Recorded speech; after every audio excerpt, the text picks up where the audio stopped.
Guards desperately fight off a pack of wolves to protect the princess inside a carriage.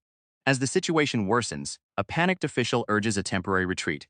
However, their fear reaches a peak when they spot a man approaching the notorious and infamous criminal, Lobelia. Lobelia Crowley looks on with a cold, indifferent expression, while the wolves swarm around. The Sora are thrown into a panic, realizing that their only way out has been cut off by the monsters. Lobelia Crowley calmly summons a mysterious book, viewing the surrounding wolves as nothing more than small fry. Seeing the overwhelming power emanating from him, Ren and the Sora are struck with terror, realizing that their situation is now hopeless. With a cold and composed expression, Lobelia Crowley unleashes his power. Using the mysterious book, he activates a devastating spell, Infernal Circle, an advanced fire attribute magic, to wipe out the threats surrounding them. A devastating wave of fire engulfs the battlefield, obliterating the wolves in an instant.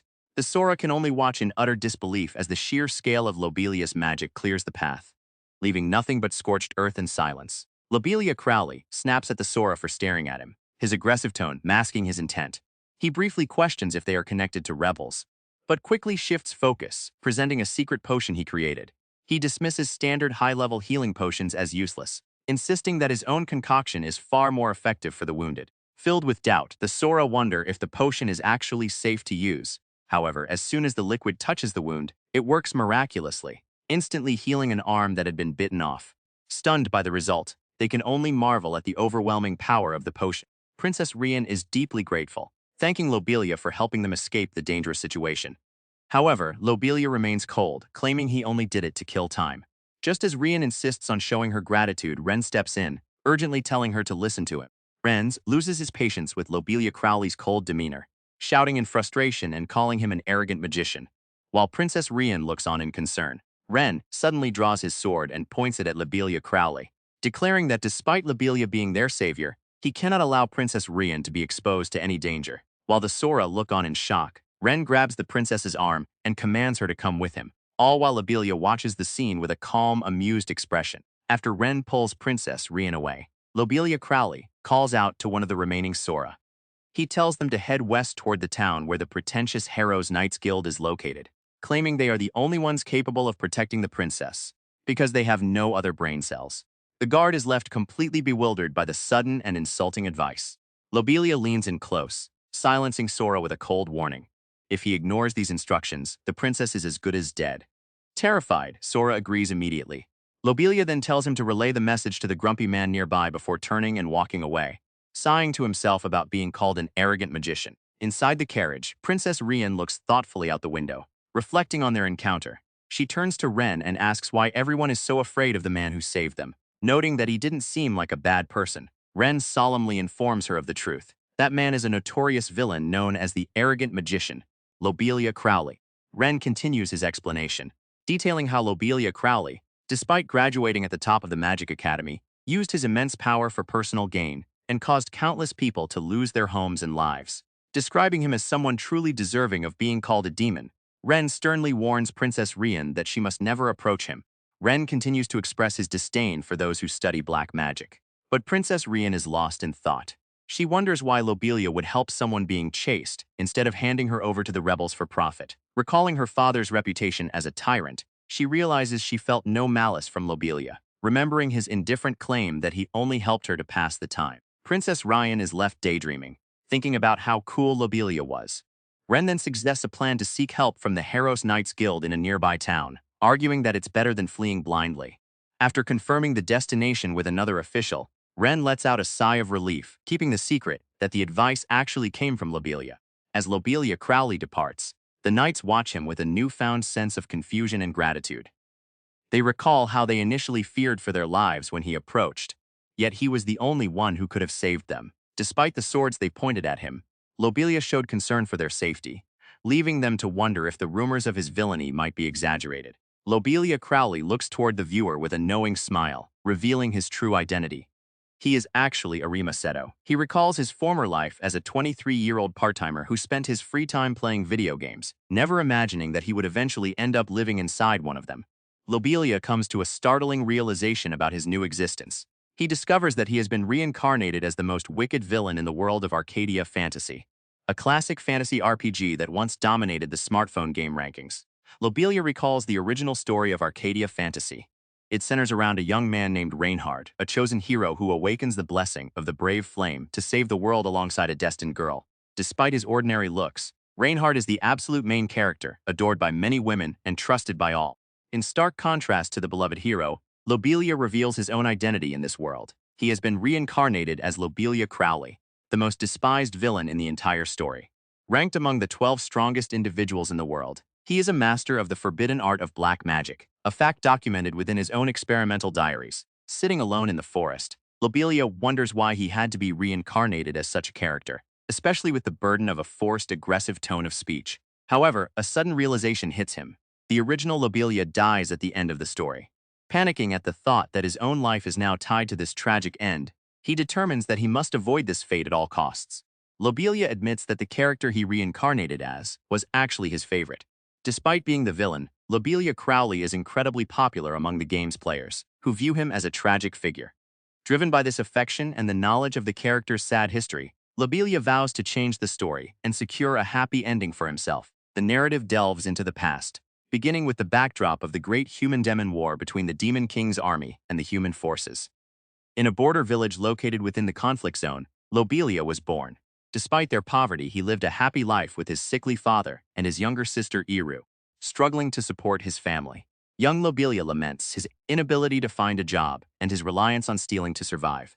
He worries about lying to his father about how he earns money. However, his path takes a turn when he comes across a fallen demon. Despite the cruelty of the world, Lobelia's kind heart prevents him from abandoning the creature. Young Lobelia shares the little food he had hidden at home with Luca. Overwhelmed by the family's compassion, Luca admits he never imagined humans could be so kind to a demon and vows never to forget their kindness as Luca departs, wishing them good fortune. Young Lobelia smiles, truly glad to have met him. Unknown to young Lobelia, the demon army that accompanied Luca would eventually devastate his hometown. The men were slaughtered, including his father Haru, while the women and children, including his sister Iru, were sold as slaves to human merchants. Lobelia is left shattered, his eyes wide with horror at the sudden destruction of his world. Imprisoned in a cold, desolate cage, young Lobelia lies broken alongside Iru and another child. Haunted by the screams of the fallen, and consumed by an agonizing sense of guilt, he believes that everything is his fault, turning his existence into a living hell. Chaos erupts among the captors when they discover that one of the slaves has escaped due to neglected old shackles. Young Lobelia runs desperately, hoping to find freedom, but the Sora are hot on his trail. Just as he thinks he might get away, he is suddenly confronted by a man with glasses, leaving him startled and trapped. Ree looks down at the small, trembling boy, noticing the iron shackles still clinging to his leg. Feeling a deep sense of pity and believing their meeting to be fate, he gently places a hand on the boy's head and asks if he would like to become his son. Stunned and confused, young Lobelia can only stammer in response. Consequently, the Crowley family, an upstart aristocratic house without heirs, adopts Lobelia into their home. At the age of 12, Lobelia begins attending the Grand Chariot Magic Academy, receiving an elite education to prepare him as the next head of the Crowley family. While his grades are outstandingly excellent, the scars of his past remain. Unable to heal from the hell he witnessed, Lobelia grows increasingly violent, eventually lashing out at his fellow students. Beaming with pride, Lobelia shows his diploma to his father, exclaiming that he has achieved the top rank in his class. He credits his father for his success. But Haru responds with a sobering reminder, telling Lobelia that there are things in life more important than mere grades and rankings. Haru sternly declares that a sense of morality is far more important than academic success. He condemns Lobelia's twisted personality and his habit of hurting others without a second thought, ultimately shouting that Lobelia is no longer his son. Even the gentle Crowley family reaches their limit, leaving Lobelia standing alone and abandoned.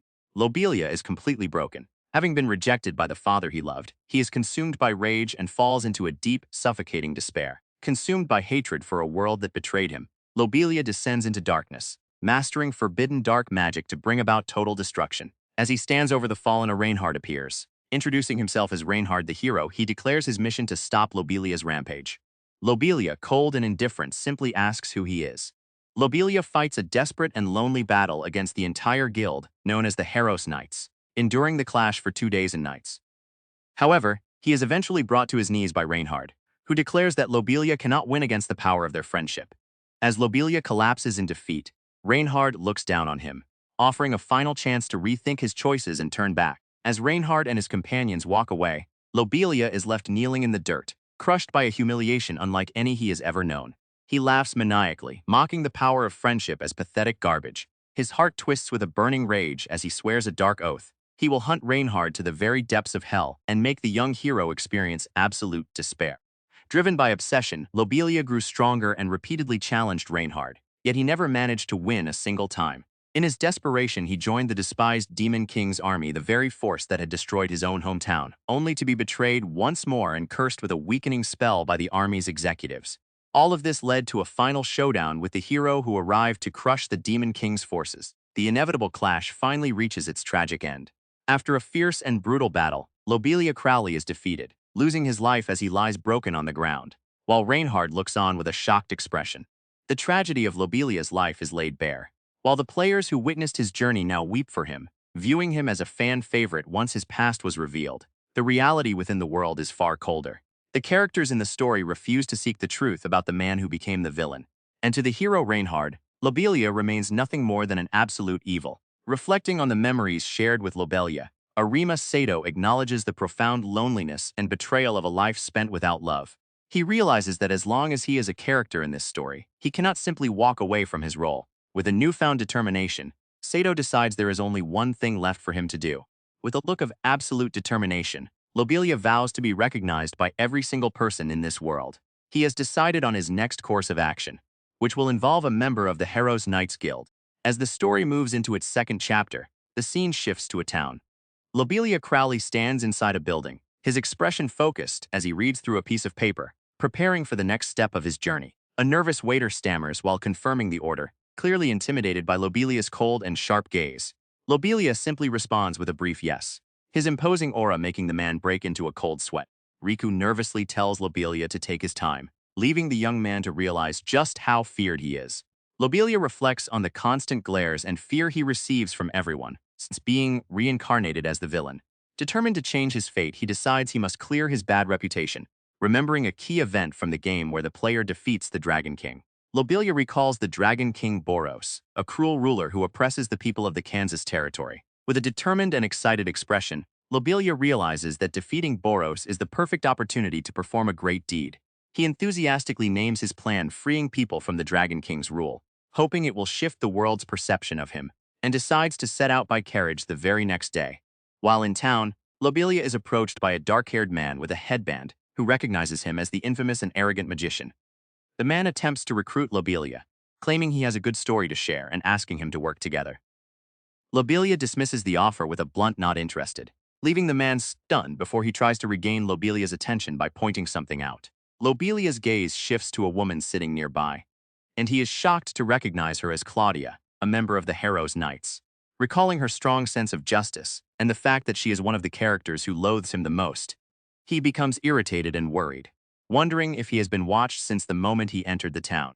Without warning, Jin delivers a powerful punch straight to Lobelia's face, leaving him stunned and reeling. As Lobelia recovers from the shock, Jin smiles maliciously, wondering just how much money he could earn by capturing the infamous magician. Jin strikes Lobelia squarely in the face, seeing this as the perfect opportunity to take advantage of the situation. As he reels from the blow, Lobelia wonders if Jin intends to hand him over to the knights. He then glances over and realizes with a start that Claudia has noticed the fight. Lobelia realizes that his current body is far too durable for Jin's punch to cause any real pain, though he finds the experience frustrating. Without hesitation, he unleashes a wind attribute magic shock to blast Jin back.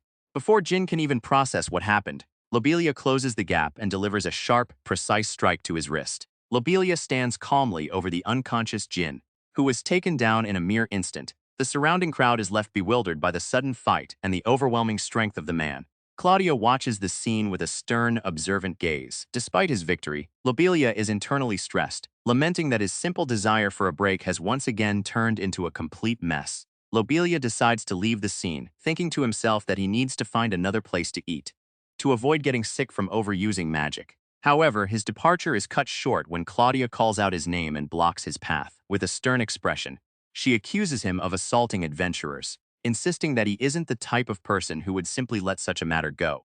Claudia aggressively demands to know what Lobelia is planning.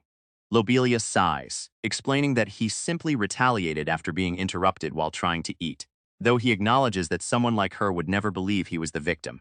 With a smug expression, he further insults her, stating that her reliance on inconclusive information and fixed beliefs reflects poorly on the training of the Harrow's knights. Claudia huffs and turns her back on Lobelia, stating that she is far too busy to waste her time arguing with an opponent.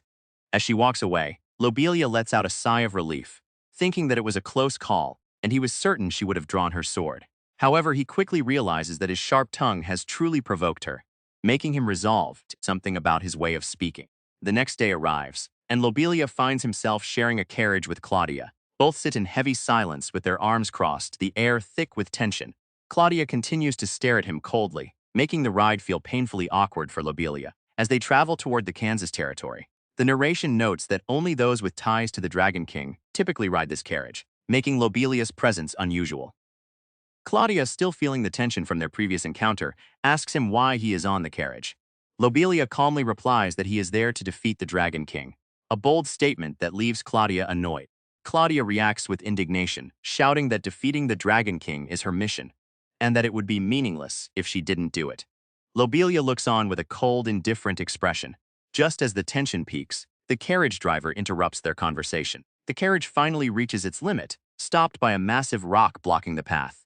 Lobelia decides to proceed alone, realizing that using enough magic to shatter the rocks would expose his presence to the nearby Dragon King. With a determined leap, he leaves the carriage behind to continue his mission on foot. Lobelia and Claudia jump down from the carriage with a heavy thud. As they stand before the rocky path, Lobelia suggests that it would be better if Claudia turned back. Claudia coldly rejects his suggestion, stating that this is her hometown and she doesn't need any critique from him. Claudia confronts Lobelia, accusing him of lying about his goal to defeat the Dragon King and suspecting that he actually intends to betray her. Overwhelmed by her intensity, Lobelia simply decides he can't deal with her and starts walking away. However, just as Claudia tries to stop him, a sudden scream and a crash interrupt them.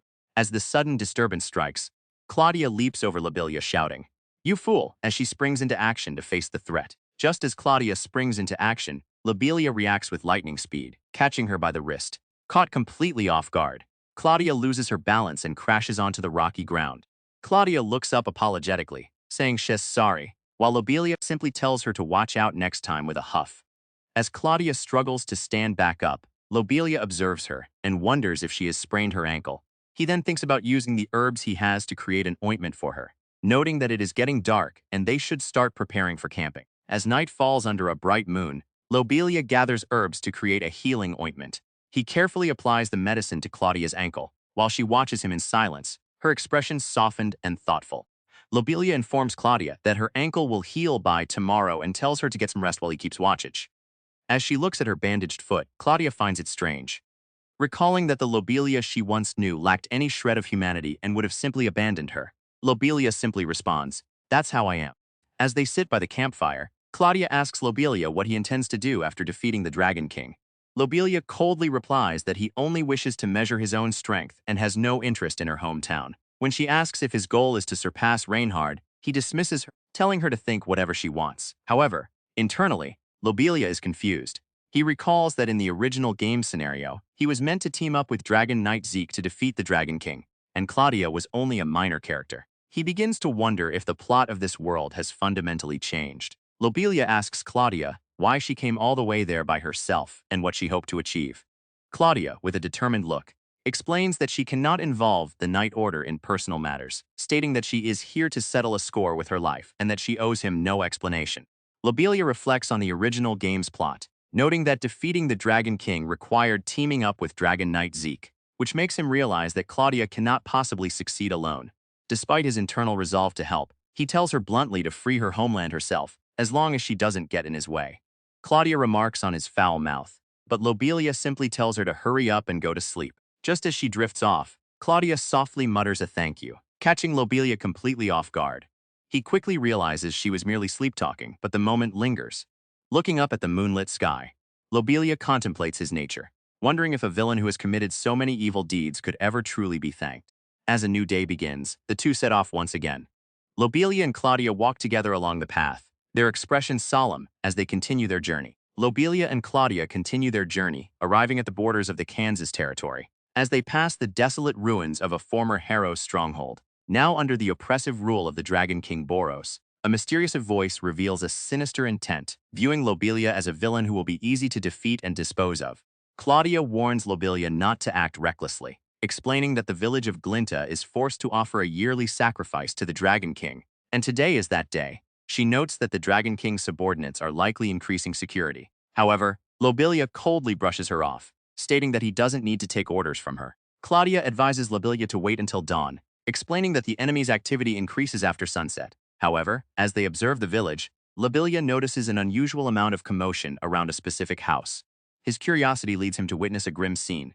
Sora are seizing a terrified young blonde girl, with one guard wielding a glowing magical sphere. A sudden violent explosion rips through the house, caused by Sora's magic.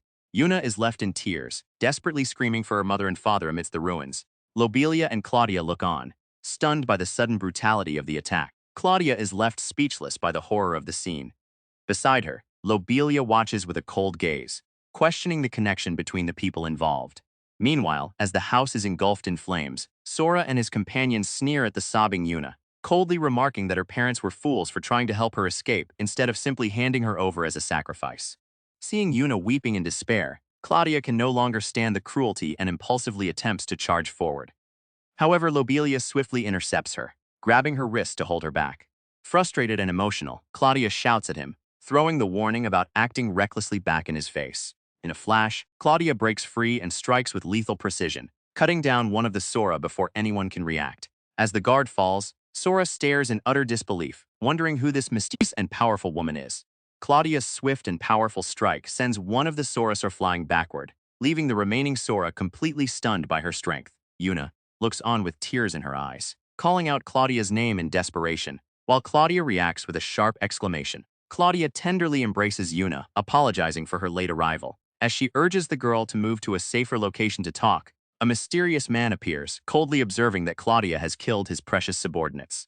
Ciel calmly remarks that it would be a problem if the sacrifice escaped, deciding to hold Claudia responsible for the loss of his men. Sensing the imminent danger, Claudia stands her ground with her sword drawn and urgently tells Yuna to get out of there. Claudia swiftly blocks Ciel's strike with her blade. With a look of fierce determination, she vows to destroy the rotten system of sacrifice once and for all. Ciel watches her, seemingly amused by her bold declaration. Ciel smiles, clearly amused by Claudia's determination, commenting on her energy as their weapons clash violently. Claudia pushes her attack forward with all her might, but as they lock in close combat, she is shocked to find that Ciel's defense is flawless, leaving her no way to land a decisive blow. Hell laughs, finding Claudia's efforts amusing despite her limited skill. He boasts that as a servant of the Dragon King, her attacks are useless. With a swift strike, he knocks the sword from Claudia's hand, leaving her stunned and desperate. Just as Claudia is left vulnerable, Lobelia suddenly appears and strikes down one of the subordinates with an overwhelming force. Claudia looks on in disbelief, whispering his name as she watches him stand calmly amidst the chaos. Lobelia tells Claudia that if her goal is to die a pointless death, he doesn't really mind, but he intends to defeat the Dragon King by himself. He bluntly tells her she can just sit there twiddling her thumbs, leaving Claudia frustrated and shocked. As he begins to walk away, Lobelia mentions he helped the girl's parents and urges Claudia to move quickly, warning that since the servants are dead, it is only a matter of time before they face a serious attack. With a determined look, Lobelia declares their next move. They are invading the Dragon King's castle. The scene shifts to the imposing fortress and its grand throne room, where a mysterious figure watches the unfolding events, simply remarking, "Oh my." Kian sits composedly on his throne, noting with indifference that one of his important subordinates has perished. A dark-haired horned man kneels before him, amazed that the Dragon King is already aware of the event. Kian simply smiles, remarking that his subordinates are essentially one with him. Kian reflects on the comfort of Kansas and the pleasant atmosphere of his castle. His demeanor then turns serious as he addresses Shandy, commanding him to eliminate the threat by any means necessary. Shandy bows his head in submission, acknowledging the order with a simple understood. Shandy stands on the balcony, confident that the sheer number of his chosen servants will easily overwhelm the enemy. He believes that even the one who defeated his previous subordinate stands no chance against such a force. But his arrogance is shattered in an instant. Looking down at the courtyard, Shandy is struck with horror as he sees the devastating aftermath of his servants, lying slaughtered in a massive smoking crater. Lobelia stands calmly amidst the carnage, glancing at the fallen enemies with utter indifference. He dismisses the encounter as a waste of his time, calling the fight trivial. Meanwhile, Shandy watches the scene in horror, unable to comprehend how his entire force could be defeated so easily. Shandy is left in a state of utter disbelief, sweating and shaken by the overwhelming power he just witnessed. In contrast, Lobelia stands with a cold, indifferent gaze, completely unbothered by the chaos he caused. Noticing Claudia's troubled look, he asks her what's wrong, but she simply replies that nothing is. Back at the castle, Keon notices Shandy's distress and asks what is wrong. Shandy attempts to explain that the enemies are troublesome, but Keon coldly cuts him off, stating that the matter should have already been resolved. Keon then reveals a glimpse of his past, mentioning that as the sole survivor of his wiped-out clan, he had trusted Shandy more than anyone else. Keon's voice turns cold as he declares that Shandy has betrayed his trust. Overwhelmed by fear and desperation, Shandy prostrates himself before the throne, pleading for forgiveness. Keon looks on with a cold, detached expression, simply stating that he is disappointed. Suddenly, the massive doors of the hall are shattered into pieces. Amidst the flying rubble, Lobelia and Claudia burst inside, interrupting the scene with an explosive entrance. From his throne, Keon observes the intruders, noting that while their manners are lacking, they are welcome. He recognizes them as the guests in question. Lobelia meets his gaze with a smug, confident as he and Claudia stand amidst the debris of the smashed doors. Keon officially welcomes them to his castle. The scene pans across the imposing castle, before focusing on the determined faces of Lobelia and Claudia. Standing before them with an air of authority, the horned figure reveals his identity, declaring himself as Dragon King Boros. Boros laments the loss of his subordinate and sees an opportunity to recruit a powerful mage, offering Lobelia a position as his servant. Without hesitation, Lobelia flatly refuses. Amused by the cold response, Boros asks if Lobelia intends to seize control of Kansas and demands to know why he has come to challenge him to a fight. Lobelia firmly states his purpose for challenging the king, declaring that he is there to free Kansas. Claudia looks on with a serious expression, while Boros reacts with a slight smirk, finding Lobelia's ambition to be troublesome. Boros tells Lobelia that it is better to stop his futile struggle, claiming that even a fool should understand the gap in their power. With a confident smirk, he reminds Lobelia that he is a dragon, making a fair fight impossible. Boros looks down on them with a smug grin, mockingly asking if they realize how futile their struggle is.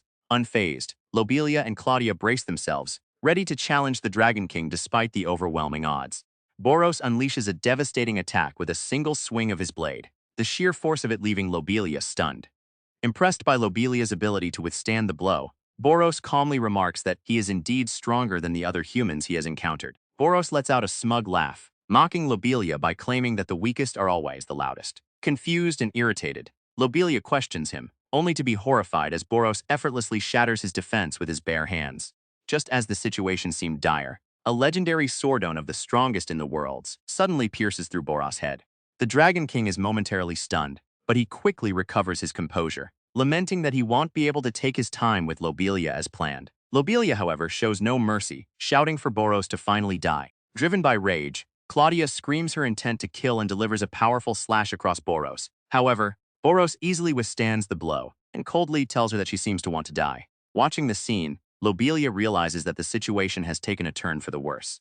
Lobelia quickly acts to intervene, unleashing a powerful wind attribute spell called Shock. The force of the blast sends Claudia flying backward, slamming her violently against a pillar and leaving her stunned. Lobelia is suddenly struck by regret, realizing he overdid the attack because Claudia is lighter than he is. Despite being blasted away, Claudia is impressed by his skill and wonders if he is a famous magician. Her gaze then falls upon the spellbook in Lobelia's hand, noting that it is a rare item that even court magicians rarely possess, though she finds its cover quite ominous. Boros narrows his eyes, wondering if the magic Lobelia is using is actually dark magic. Lobelia, noticing the observation, gives a small smile and admits his surprised Boros caught on. With a sudden surge of power, he activates a devastating spell, summoning a rain of ominous black spears, known as Jet Black Spear Hell August, while cryptically promising to show him more soon. Boros reacts instantly, swinging his sword to create a protective barrier that shatters the incoming black spears. Lobelia watches from a distance as his powerful dark magic attack is easily neutralized. Boros doesn't stop there. With a sudden powerful motion, he slams his sword directly into the floor, triggering a massive shockwave. The sheer force of the impact sends Lobelia leaping backward to avoid the blast. Boros doesn't stop there, unleashing a barrage of devastating sword slashes. Lobelia is forced to stay on the move, narrowly dodging the powerful arcs of energy as he repositioned himself. Lobelia quickly shifts from defense to offense, summoning a barrage of dark chains known as Ominous Chain. The chains lash out and wrap tightly around Boros, restricting his movements. Surprised by the sudden turn of events, Boros admits it was a cunning move as he finds himself trapped. Boros finds himself completely immobilized, straining against the heavy chains that bind him. Lobelia looks on with a confident smirk, reflecting on the overwhelming power of the magic he has unleashed. Taking advantage of the opening, Lobelia Crowley launches a devastating follow-up strike, unleashing the power of deadly thunder. The deadly thunder spell descends like a colossal pillar of light, slamming directly into Boros. The resulting explosion is devastating, leaving the antagonist wide-eyed and completely overwhelmed by the sheer power of the attack. The smoke and lightning dissipate, revealing the devastating aftermath of the attack. Boros stands amidst the ruins, trapped in the center of a deep crater, his face marked with shock and fatigue as he reels from the overwhelming power of the blast. Lobelia breathes a sigh of relief, noting that his spell finally landed on Boros. However, his focus quickly shifts to Claudia, who remains unconscious on the floor. He kneels beside her, urging her to pull herself together and wondering if she is still unable to wake up. Boros looks at his battered state, admitting that he has been overwhelmed to such a degree for the first time in his life. He smiles through the blood on his face, acknowledging Lobelia's power. Seeing this, Lobelia is completely stunned, unable to believe that Boros survived the blast. Lobelia narrows his eyes, coming to a realization about Boros' resilience. Suddenly, a violent impact erupts, sending debris flying and tearing through the stone walls of the castle. As the dust settles, Boros reveals his true power, transforming into a colossal dragon. He admits that Lobelia is strong, but declares that he must now get serious. Lobelia can only stare in shock at the emergence of Boros' second form. Boros proclaims that it has been 500 years since any warrior forced him to take this form, asserting that no mage, regardless of their grimoire, can match the true power of the dragon race. Unmoved by the threat, Lobelia coldly declares that he has no intention of losing. In response, Boros begins to mock him, questioning if he knows what to call someone who is large in size but small in spirit. With a smug and confident look, Lobelia bluntly calls Boros a small fry. The massive dragon retorts that Lobelia still has the luxury to spout nonsense, wondering just how long such arrogance will endure before he is crushed. Boros strikes with overwhelming power, sending a massive shockwave through the ruins. Unfazed by the onslaught, Lobelia opens his grimoire and unleashes a spell, calling forth disaster to counter the dragon's attack. Lobelia floats above the chaos, contemplating whether to investigate further, as he notices that Boros feels different than before. In another part of the ruins, Claudia lies slumped on the floor, completely drained of her strength. The intensity of the battle vanishes as the scene shifts to a quiet home. A young girl deeply absorbed in a book claims that reading it is her aspiration. Arima Sito laughs at her obsession, while a woman gently tells her to put the book away for the meal. After eating, the girl asks if she can go out to play, and the woman gives her permission with a warning to be careful. A flashback begins, showing a young Claudia clutching a book to her chest with a gentle smile. She recalls her childhood fascination with the story of a legendary female knight, the wielder of the holy sword Rishalem, who saved countless innocent lives. Inspired Six's tale, Claudia spent her youth in the countryside honing her sword skills, fueled by the wholehearted support of her parents. Monica excitedly announces the start of the Monica exploration team's journey to the forest. While one of their friends worries about having been scolded by her parents, Monica confidently declares that Claudia will protect them from any monsters. Young Claudia, however, simply sighs at Monica's endless energy. Monica suggests that the three of them feel like real sisters, but Claudia jokingly claims she should be the oldest, prompting a loud and childish reaction from Monica. While they laugh and bicker, Claudia reflects privately on her future, fearing the day she must leave the village and her dear friends to pursue her dream of becoming a knight. The peaceful days come to a sudden, violent end as the Dragon King, Boros, seizes control of the village and the heroic knight's castle. The villagers are stripped of everything, and those who dare to resist are slaughtered. In a cruel turn of events, the invaders demand that the village offer up its young girls, and Monica is the first one chosen. Monica is violently seized, screaming in pain as she is taken away. Despite her terror, she shouts a desperate message of hope to her friends, insisting that Claudia is strong and will eventually rescue them. On the dirt ground, a broken wooden sword lies abandoned, marking the moment their peaceful lives were shattered. To protect their daughter from the Dragon King's underlings, Claudia's parents dig a secret hole under the floor for her to escape. Though a terrified Claudia begs to stay with them, her parents insist that her survival is the only thing that matters. However, the tragedy continues, as Claudia reveals that by the following year, she too was chosen. With tears in their eyes, Claudia's parents hold her in a final, desperate embrace. Her father hands her a weapon, urging her to escape to the royal capital and become the splendid knight she always aspired to be, leaving her heartbroken as she is forced to leave them behind. Walking away from the only home she has ever known, Claudia recalls her childhood dreams of the legendary female knights and the holy sword. Rishalom, however. The reality of leaving her friends and family behind weighs heavily on her heart. Overcome by grief and a crushing sense of guilt, she collapses to the ground, believing herself to be nothing more than a coward. Claudia slowly wakes up, her mind still lingering on the painful memories of her past. As she opens her eyes, she is startled to see Lobelia Crowley standing before her, alongside a colossal dragon. Confused and disoriented, she looks around and realizes she is trapped inside a magical barrier, wondering how long it has been maintained. Lobelia contemplates his path, knowing that facing the Dragon King alone is the only way to achieve true atonement. However, he realizes he is no longer alone, as he now has a powerful ally by his side. Claudia shares this resolve, convinced that defeating Boros and restoring peace to her village is the only way to make amends for her past. Boros commends Lobelia for his resilience, but Lobelia questions if that is all there is to it. Deciding to bring the fight to a close, Boros charges a massive energy sphere to unleash his ultimate technique, the last right dragon's tear, while Lobelia stands his ground with a focused expression. Just as the battle reaches its breaking point, Claudia suddenly leaps into the fray, launching a surprise attack. Her unexpected intervention leaves both Boros and Lobelia completely stunned. With a determined cry, Claudia leaps high into the air, calling out to her father, mother, and Monica. Channeling all her resolve and memories, she prays for their strength as she plunges her sword down toward the Dragon King. With a determined cry, Claudia plunges her sword deep into Boros, declaring her resolve to defeat him. The impact is devastating, sending the Dragon King reeling back in agony. Lobelia gently carries the exhausted Claudia in his arms, as she weakly tries to urge him to finish the fight. Lobelia firmly but calmly tells her to stay quiet and watch, assuring her that he knows exactly what needs to be done. Boros warns Lobelia not to be insolent, but Lobelia notices that the Dragon King is finally starting to tire, recognizing that the dragon race's true strength lies in their extraordinary restoration power. Lobelia concludes that he must unleash an attack with destructive power and mana that surpasses this healing ability. Determined to end the battle, he opens his magic book to settle things in one final blow. Lobelia activates his magic book, calling upon the Gate of Fear to summon rampaging imaginary beasts. As the monstrous creatures emerge from the portal, Lobelia looks on with cold determination, declaring that Boros' rule ends here. As Lobelia's spell reaches its peak, the fictional Hell's Gate swings open, manifesting a terrifying mass of eyes and darkness. Boros stands frozen in shock as the monstrous entity emerges right behind him, signaling the beginning of the end. Boros is left bewildered for a mere second before heavy chains seize him with unrelenting force. He lets out a blood-curdling scream of terror, desperately struggling as he is dragged headfirst into the depths of the fictional Hell's Gate. With a heavy thud, the fictional Hell's Gate closes, sealing Boros away.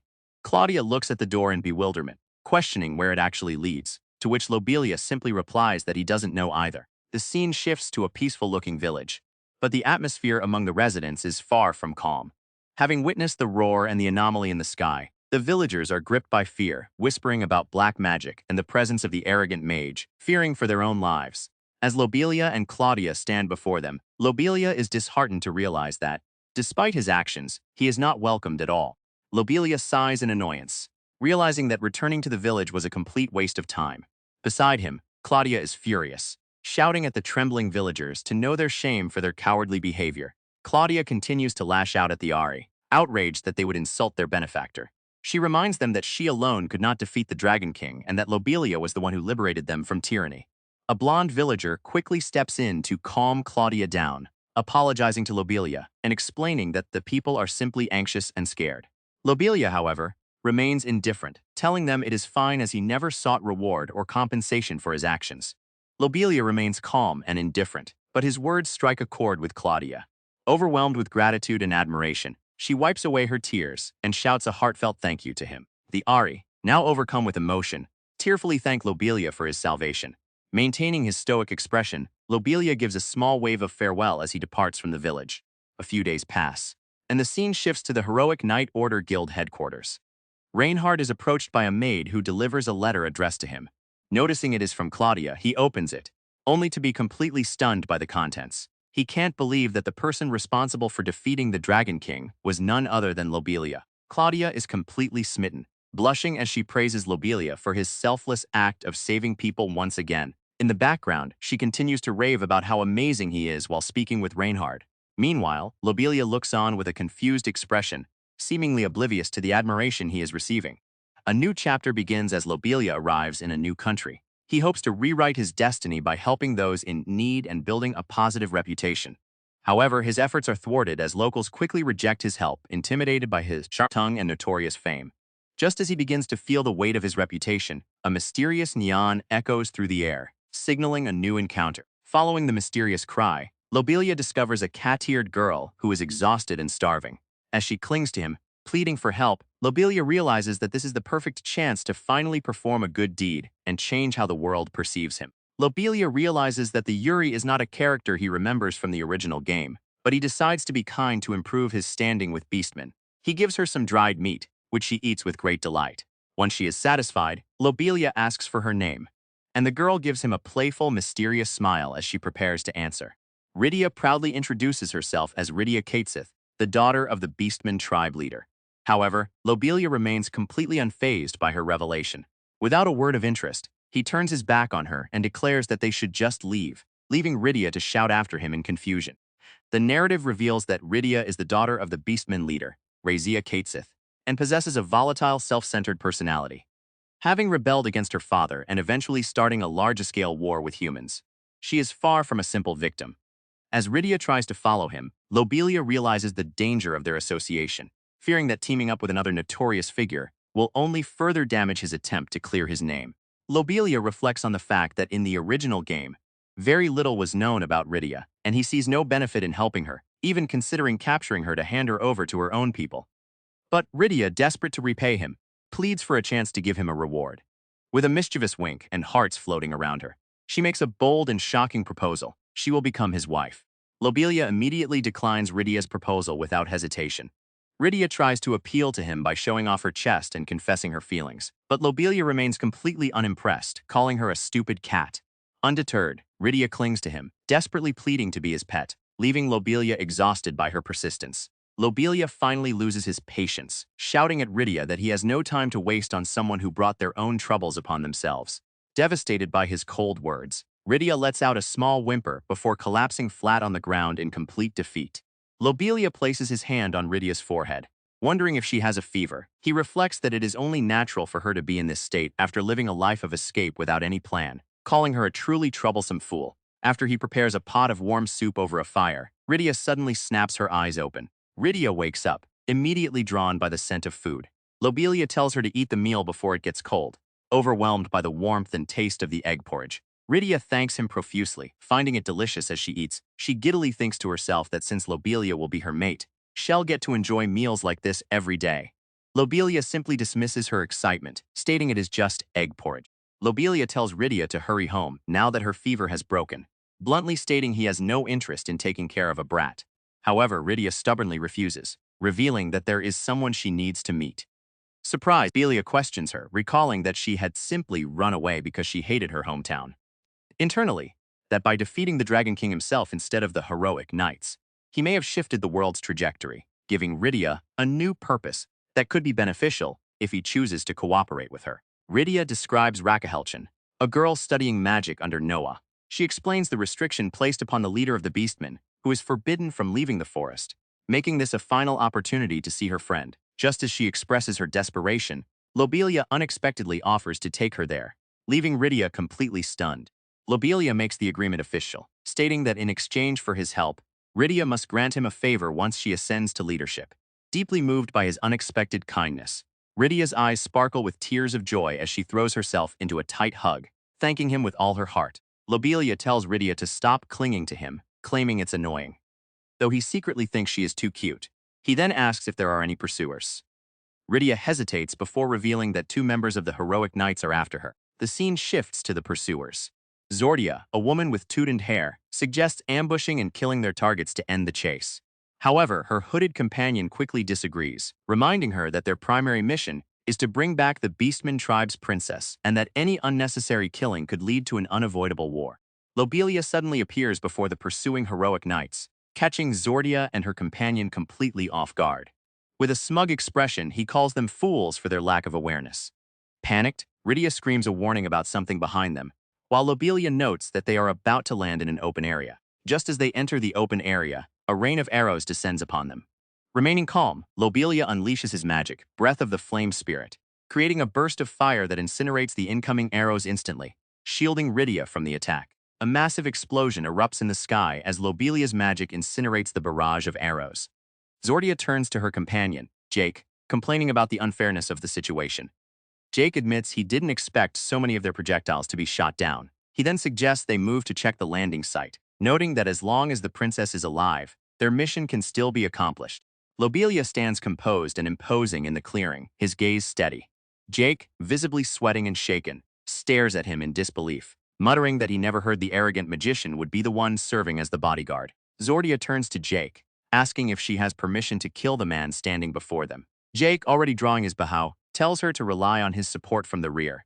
A sinister, manic smile spreads across Zordia's face as she lets out a chilling laugh and charges forward, screaming as she swings her massive weapon toward Lobelia. Zordia lunges forward with all her might, but Lobelia effortlessly blocks her strike with a single arm. With a sudden burst of energy, he deflects the attack, sending Zordia flying backward. Jake looks on from the side, stunned by the ease with which Lobelia handles the assault. Zordia recovers her footing after the clash, looking at Lobelia with a bored and unimpressed expression. Frustrated by his passive yet overwhelming defense, she asks why he isn't fighting back. Lobelia calmly suggests having a chat, which Zordia meets with skepticism. She mockingly refers to him as a criminal and a kidnapper for his role in the princess's escape.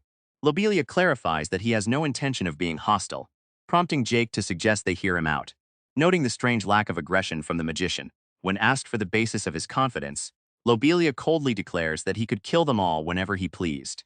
While Jake is visibly shaken by the statement, Zordia remains firm, insisting that helping the princess escape requires a legitimate reason and demanding to know Lobelia's true purpose. Lobelia calmly answers Zordia's demand, stating that he is simply helping the princess meet a friend. Zordia is immediately suspicious, questioning if he is lying. Meanwhile, Lobelia hopes that by being honest, the heroic knights might be reasonable enough to let them through. Frustrated by the knight's stubbornness, Lobelia resolves to buy time, until Rydia can safely escape the forest. However, his thoughts are cut short when Yuri suddenly launches a stunning dropkick right into his face. Yuri unleashes a devastating dropkick explosion, slamming her foot directly into Lobelia's face and sending him crashing violently into the ground. As Lobelia struggles to recover from the shock, Yuri laughs triumphantly, mocking him as a lowly being, infuriated and bewildered by the sudden attack. Lobelia screams at the stupid cat for her reckless intervention. Zordia looks on in confusion, wondering why her subordinate Lobelia is sprawled out on the ground. However, her confusion is short-lived as Yuri suddenly screams and launches herself at Zordia. Completely ignoring the quest, Yuri delivers a powerful blow, shouting for Zordia to just die. Yuri leaps and weaves through the air with feline grace, laughing as she mocks Princess Trian's inability to land a blow. Frustrated and irritated, Princess Trian swings her scythe, demanding that the agile catgirl stop moving around so much. Yuri's expression turns manic and bloodthirsty as she enters a state of frenzy.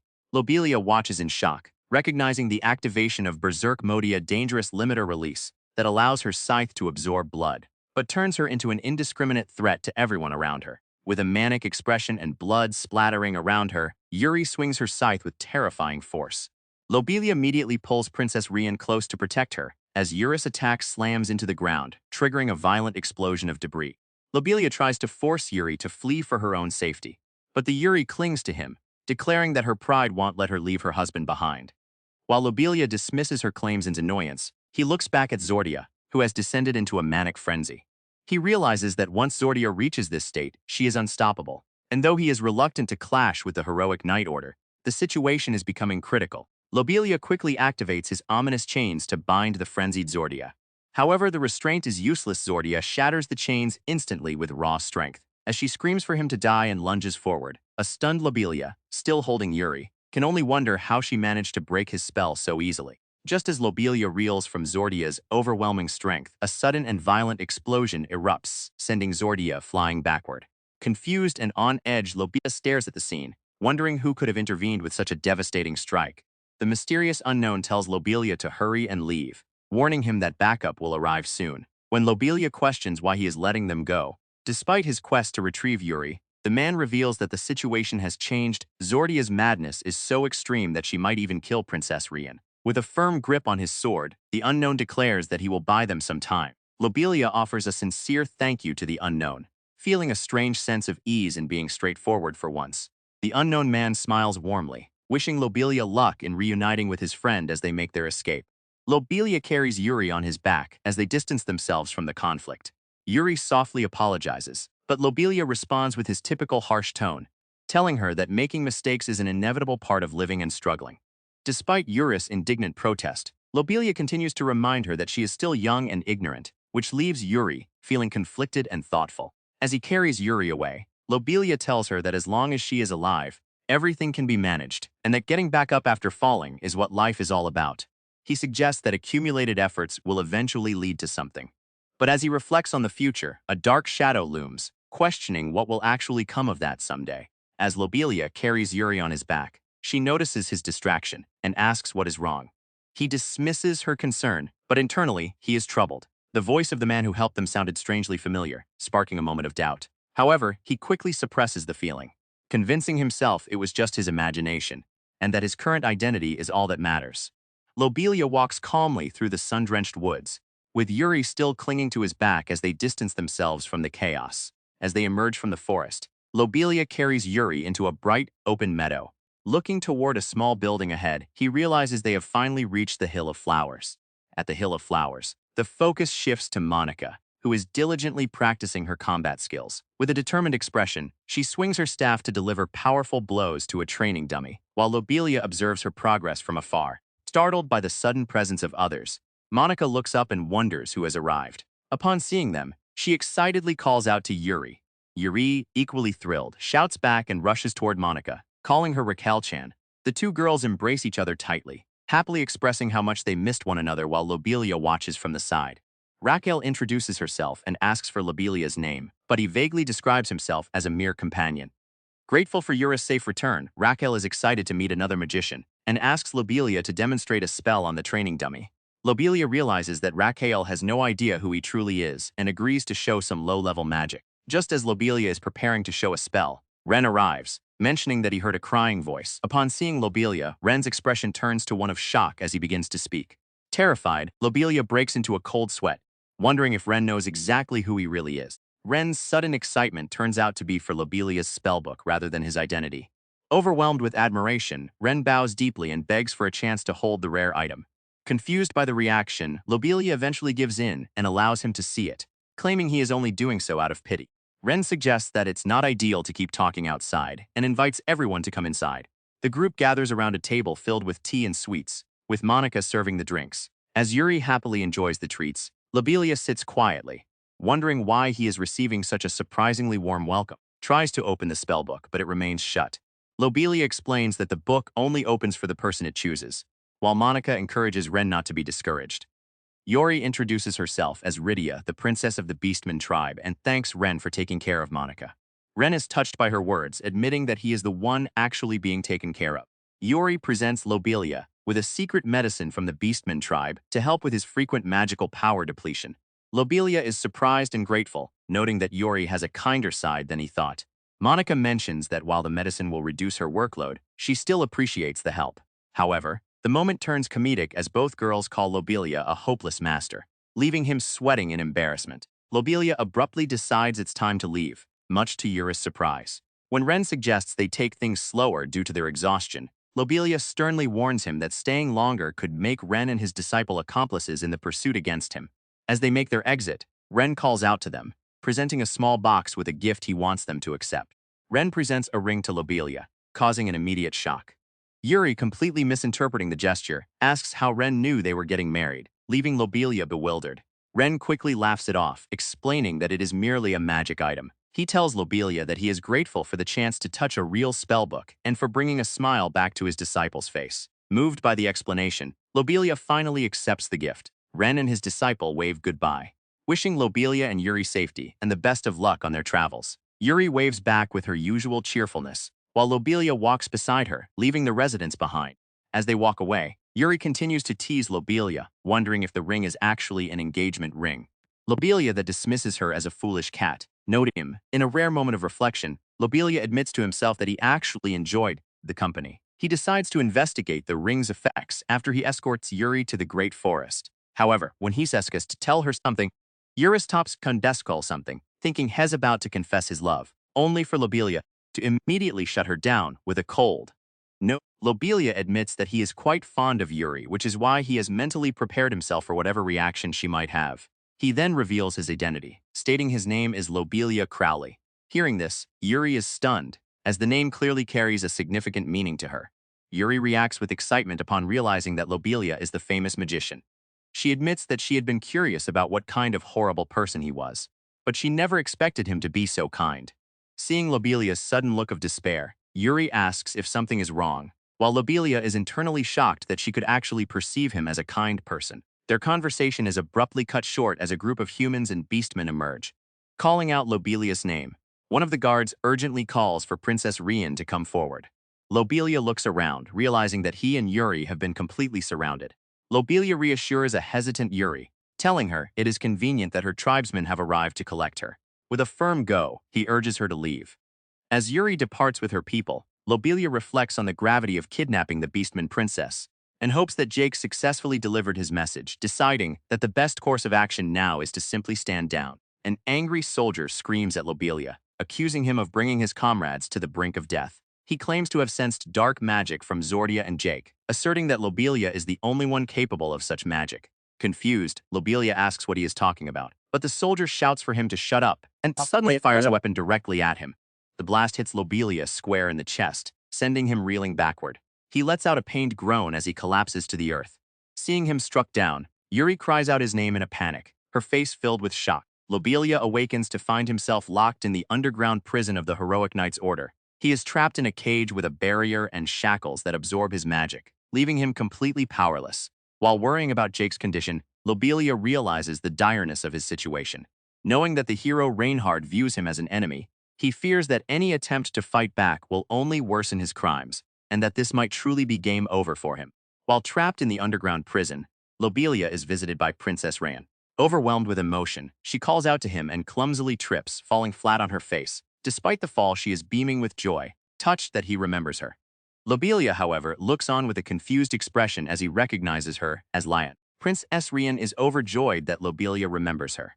Despite the accusations from the Order, she declares her absolute trust in him, recalling how he once saved her, however. When she eagerly offers to persuade the knights to let him go, Lobelia bluntly tells her there is no need, leaving her completely bewildered. Lobelia tells Princess Rian that his current situation is his own problem, and warns her to stop getting involved. Despite his cold rejection and attempts to push her away, Princess Rian remains steadfast. She declares her royal status and insists that she will definitely repay the favor she owes him, refusing to let him face his struggles alone. Just as Princess Rian is asserting her resolve, a knight named Yugal arrives, completely bewildered to find her in the underground prison. In a sudden and passionate outburst, Rian loudly proclaims her deep feelings for Lobelia. Leaving Yugal stunned from behind the bars of his cell, Lobelia can only feel a sense of dread, sensing that something utterly outrageous has just been said. The scene transitions to a quiet room with several beds. Reinhard wakes up and is greeted by Alicia, as they exchange a polite morning greeting. Alicia admits that she feels uneasy about doubting someone without proper evidence, though she doesn't entirely disagree with Reinhard's perspective. As Reinhard gently pats her head and tells her that it's because she is kind, his expressions turns. He is certain that Lobelia is the one responsible, as he is the only magician capable of using dark magic. Reinhard declares his hatred for those who harm his friends, vowing to make the culprit pay. He then tells Alicia that he must leave and entrusts the care of the injured person to her. As he walks away, Alicia is left alone, looking confused and deep in thought. Lobelia is led out into the courtyard by the Sora. As he arrives, a group of people are already there waiting for him. One of the men acknowledges his arrival, saying, "You've come." Reinhard expresses his anger, stating that he never expected Lobelia to hurt his precious friends. With a clenched fist, he demands that Lobelia face him in a fair duel so he can personally pass judgment. Lobelia, looking completely unimpressed, calls him an idiot and wonders if there was any option to talk things out before jumping straight to a fight. Reinhard shouts in fury, dismissing the idea of a discussion with someone like Lobelia. He insists that they have evidence and warns him not to pile up lies. Lobelia simply sighs and denies the accusations, but Reinhard, standing with Rhea and his other allies, looks at him with cold determination, swearing that he will never forgive him. Reinhard unlocks Lobelia's handcuffs, letting the shackles fall to the ground as he prepares for the fight. Observing this, Lobelia realizes that Reinhard is truly determined to have this duel. Internally, Lobelia admits he wants to thoroughly beat him before revealing the truth, though he fears that Reinhard's defeat will only provoke the anger of the other members. Despite these concerns, Lobelia sets his resolve, deciding to execute the plan he had envisioned from the very beginning. Lobelia summons his magic book, readying himself for the confrontation. He now stands face to face with the hero, Reinhard, as the tension peaks for their inevitable clash. Reinhard charges forward with a powerful sword strike, shouting in aggression. However, Lobelia easily blocks the attack with a magical barrier. Looking completely unfazed, Lobelia tells Reinhard to lower his sword, stating that someone of his caliber could not possibly be a match for him. Reinhard refuses to yield, but Lobelia quickly loses patience. With a single motion, Lobelia summons ominous chains that wrap around Reinhard, pinning him to the ground. As Reinhard struggles in frustration, Lobelia finally reveals the truth. He didn't harm their friends, but rather Zordia had gone berserk, and Jake was hurt while attempting to stop her. Lobelia suggests that Reinhard ask the victims directly, though he warns that some may never wake up. Unconvinced and fueled by anger, Reinhard rejects the story as too convenient. With a powerful surge, he shatters the chains binding him and screams at Lobelia, calling him a coward who is simply trying to escape his sins. Lobelia watches with a calm, analytical expression as the chains are obliterated, noting the power of the holy sword. Now fully free, Reinhard glares at Lobelia with intense determination, warning him not to underestimate his strength. Reinhard charges forward with a fierce shout, swinging his sword in a powerful strike that clashes against Lobelia. Despite the intensity of the battle, Lobelia is plagued by doubt, wondering why Reinhard refuses to listen to him and why a man of justice cannot see the truth. As he looks at the confused Reinhard, Lobelia's internal turmoil deepens. He begins to realize the harsh truth. It doesn't matter what he says, because to the world and to Reinhard, he is simply the villain. Lobelia slams his book shut, deciding that trying to reason with a false hero is a waste of time. With a cold, determined expression, he declares that since words have failed, he will convince Reinhard of the truth through sheer strength. Lobelia suddenly activates a magic circle called the Black Circle, trapping Reinhard within its bounds. Feeling his strength drain, Reinhard realizes it is weakening magic and struggles to react. Seizing the opening, Lobelia launches a devastating jet-black spear directly at the immobilized hero. Reinhard barely manages to evade the jet-black spear, cursing in frustration as the projectile whistles past him. The powerful attack misses its mark but strikes the courtyard with devastating force, triggering a violent explosion that shatters the surroundings. As the dust settles, Reinhard lies defeated. His comrades are horrified, accusing Lobelia of attempting to kill their leader. However, Lobelia remains completely unfazed by their fury, coldly telling them to step back. He dismisses them as mere small fry, reminding himself that Reinhard was the one who initiated the duel, even though he himself was wounded by the holy sword. Reinhard suddenly shouts for everyone to stop, forbidding his comrades from interfering. Despite their concerns that fighting Lobelia alone is reckless, Reinhard remains resolute, stating that if he cannot win this duel by himself, it means nothing. Driven by a desire to protect his friends from further harm, he prepares to face the villain once more. Reinhard shouts for Lobelia to come at him, fully committed to the duel.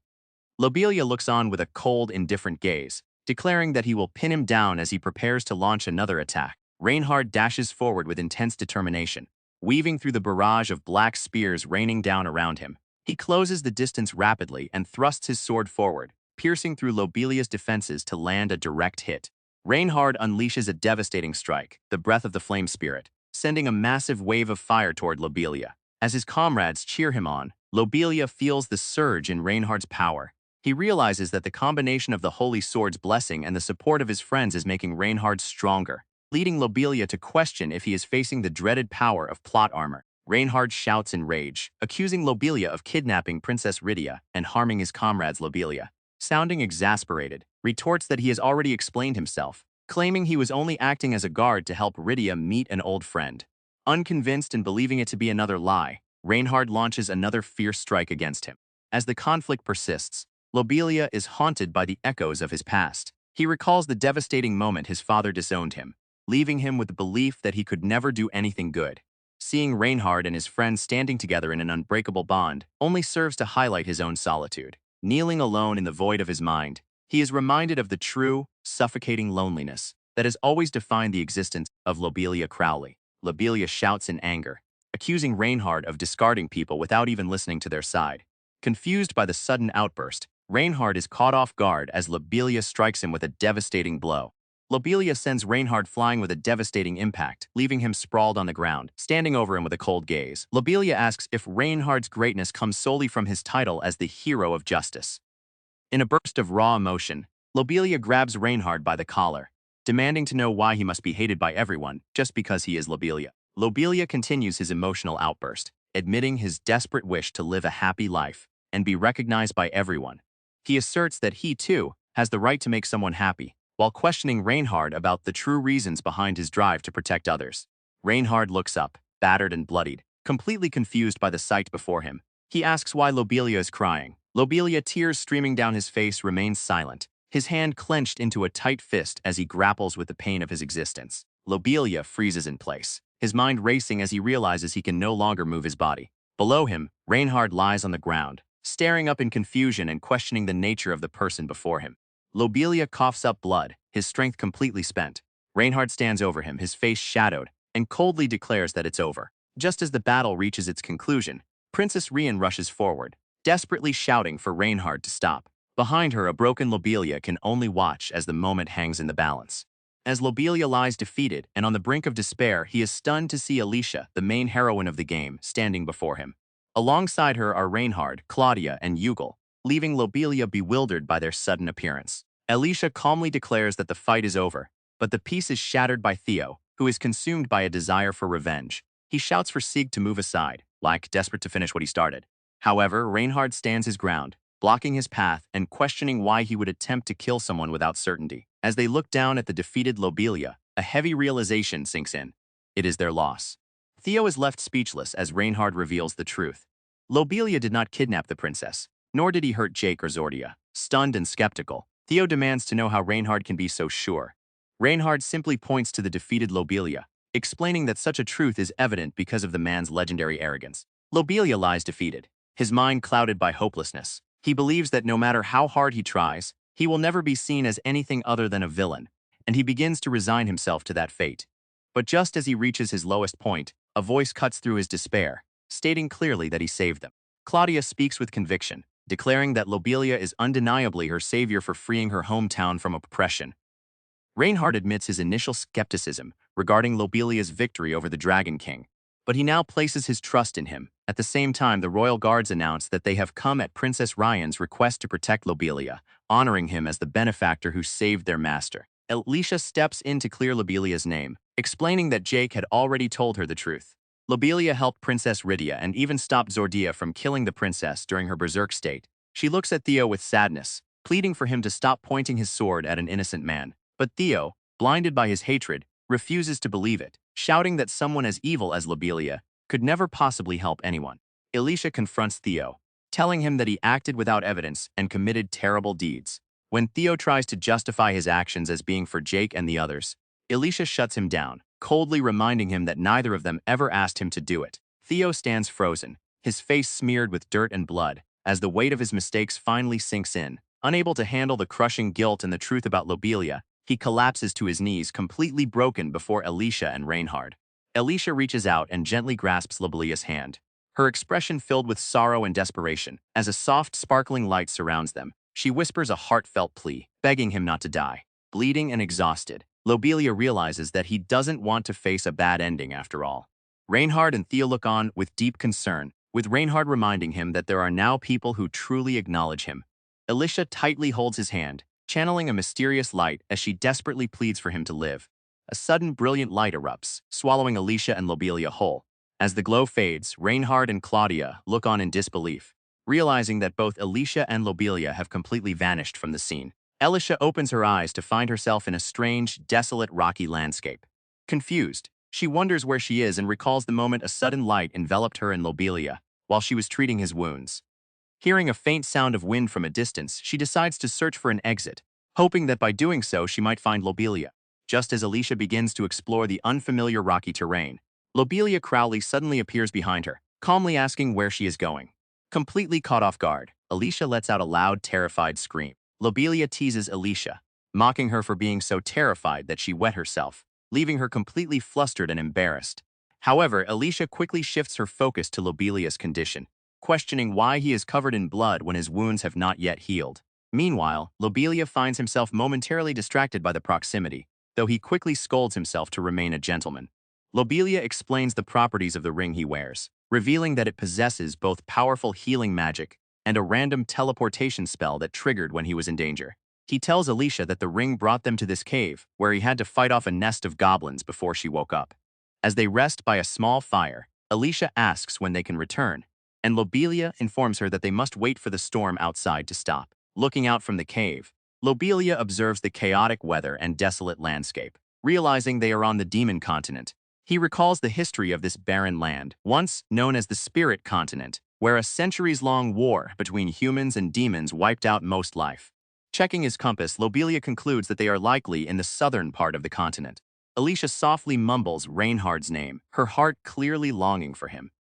Lobelia watches her, realizing that he accidentally dragged her into this teleportation. He hopes he won't be branded a kidnapper once again, while he knows Reinhard's deep affection for Alicia will drive him to search for her desperately. Lobelia worries that the brutal conditions of the demon continent might place them beyond the reach of any rescue party. Lobelia is gripped by anxiety, realizing that if he doesn't bring Alicia back soon, he will certainly be killed. Determined to avoid such a fate, he makes a firm decision. Whatever it takes, he vows to ensure Alicia's safe return, setting a new goal for himself while Alicia looks on in confusion. Now traveling across the desolate demon continent with the game's main heroine, Lobelia finds himself enduring the oppressive heat. As the storm from the previous night clears, leaving a blinding sun, Lobelia grumbles about the shittiness of the weather. When Alicia tentatively tries to speak to him, he bluntly informs her that the heat resistance potion she used earlier was their last one. As they trek across the wasteland, Alicia asks Lobelia why he has always been so hostile toward Reinhard, noting that he always seemed angry whenever they met. Lobelia avoids giving a direct answer, stating that he has no intention of wasting any more time fighting them. However, internally, he acknowledges that the original Lobelia's obsession with being the best explains his hatred for Reinhard, and it's only natural that Alicia finds his current, kinder demeanor suspicious. A sudden noise startles Lobelia and Alicia as two giant scorpions emerge before them. While Alicia panics at the sight of the monsters, Lobelia remains unfazed, dismissing them as mere insects. As he prepares a magic spell in his hand, he tells Alicia to stop fussing and use her own fire magic to fight back. Lobelia swiftly attacks the monsters with his own power, while Alicia concentrates, unleashing a powerful blast of fire that strikes one of the giant scorpions. Alicia is visibly panting and worn out after the encounter. When Lobelia asks if she is already tired, she hurriedly denies it, though her exhaustion is obvious. Lobelia internally sighs, calling her useless and noting that it's expected given the unfamiliar terrain, but he decides that having her collapse would only be a nuisance. Suddenly, he reaches out and catches her in his arms, leaving Alicia startled and screaming. Lobelia carries Alicia in his arms, prompting her to blush and protest that such a gesture is inappropriate given they've only just met. Lobelia bluntly tells her to shut up. Alicia tries to defend her strength, mentioning that Reinhard has praised her, but Lobelia dismisses this, stating his dislike for those who seem like a burden. Overwhelmed, Alicia begins to sob, while Lobelia secretly admires her tenacity and feels a flicker of envy toward Reinhard for having such a girl's affection. Under the moonlit sky of the demon continent, Lobelia and Alicia rest by a small campfire. Alicia, still confused by his sudden change in behavior, asks why he didn't simply leave her behind if the teleportation was an accident, wondering if it was because she had defended him in the past. Lobelia remains silent for a moment, before coldly stating that his actions were entirely for Reinhard's sake, as he didn't want the hero to become a murderer. Alicia enthusiastically defends Reinhard, insisting that his kindness justifies everything. Lobelia, however, remains skeptical, pointing out that Reinhard was the one who caused the problems in the first place, and questioning if he truly deserves forgiveness. Since Alicia reacts with confusion, Lobelia simply sighs, calling her twisted. Internally, Lobelia acknowledges that Alicia is a lovely and kind-hearted girl, but he finds her absolute dependency and blindness toward Reinhard completely incomprehensible. Lobelia tells Alicia that regardless of her past actions, he will not allow her to die while she is with him. When a confused Alicia asks why, he bluntly claims it would simply be inconvenient for him. However, in his heart, Lobelia hopes that Alicia can live a long, happy life with Reinhard, knowing her role as the game's main heroine, and fearing the consequences if she were to perish. A flashback reveals the beginning of the game's story. Reinhard encountered Alicia at a shrine deep within the Forbidden Forest, where she had been sealed for 1,000 years. Moved by pity, Reinhard broke the seal, setting the events of the game in motion. Alicia is revealed to be one of the world's equilibria, harboring a power so immense that it could turn the world upside down or lead to its complete destruction if she were to lose control of it. Lobelia warns that many people desire to misuse Alicia's immense power, emphasizing that he must protect her at all costs to prevent a catastrophic bad ending. But as soon as the serious moment passes, He feels exhausted by the burden of helping others and decides to take a short nap, leaving Alicia staring at him with a skeptical expression. Left alone while Lobelia naps, Alicia ponders why he is helping her, suspecting that he might actually be after her powers. As she walks through the silent wasteland, she notices the lack of monsters and hopes she has finally reached a safe zone. However, her peace is suddenly shattered when something erupts from the ground behind her, leaving her screaming in terror. Alicia falls hard, landing with a pained groan. Looking up, she sees the moon far above through the opening she plummeted from. As she surveys the cold stone walls and scattered debris of the ruins, she summons a small flame in her hand to light the way, questioning if she has stumbled into a labyrinth. Looking up at the distant hole in the ceiling, Alicia realizes it is far too high to reach. She knows she must find another way to the surface, but the weight of her helplessness crashes down on her. She laments her inability to do anything on her own, even after distancing herself from Lobelia. Overcome with emotion, she curls up on the cold stone floor, sobbing as she misses everyone, and tearfully apologizes to Reinhard for the terrible things she said. Suddenly, a strange sound echoes through the ruins, startling Alicia. She begins to wonder if some entity residing within the labyrinth has already detected her presence. Overcome by fear, she realizes she must leave immediately and starts running as fast as she can toward a dark archway. Alicia continues her desperate search for an exit, walking through the silent stone corridors. Her journey leads her to a strange, dark mass resting upon a pedestal. As she stops to look, a massive, menacing eye snaps open within the creature, staring directly at her. The dark mass transforms into a grotesque monster, its entire body riddled with staring eyes and a jagged, toothy mouth. Alicia stands paralyzed, her eyes wide with fear as she realizes the true nature of the nightmare she has encountered. Lobelia curses his own carelessness for napping and allowing Alicia to run away. Following her fresh footprints, he discovers a massive hole in the ground, recalling that a labyrinth existed in this area in the original game.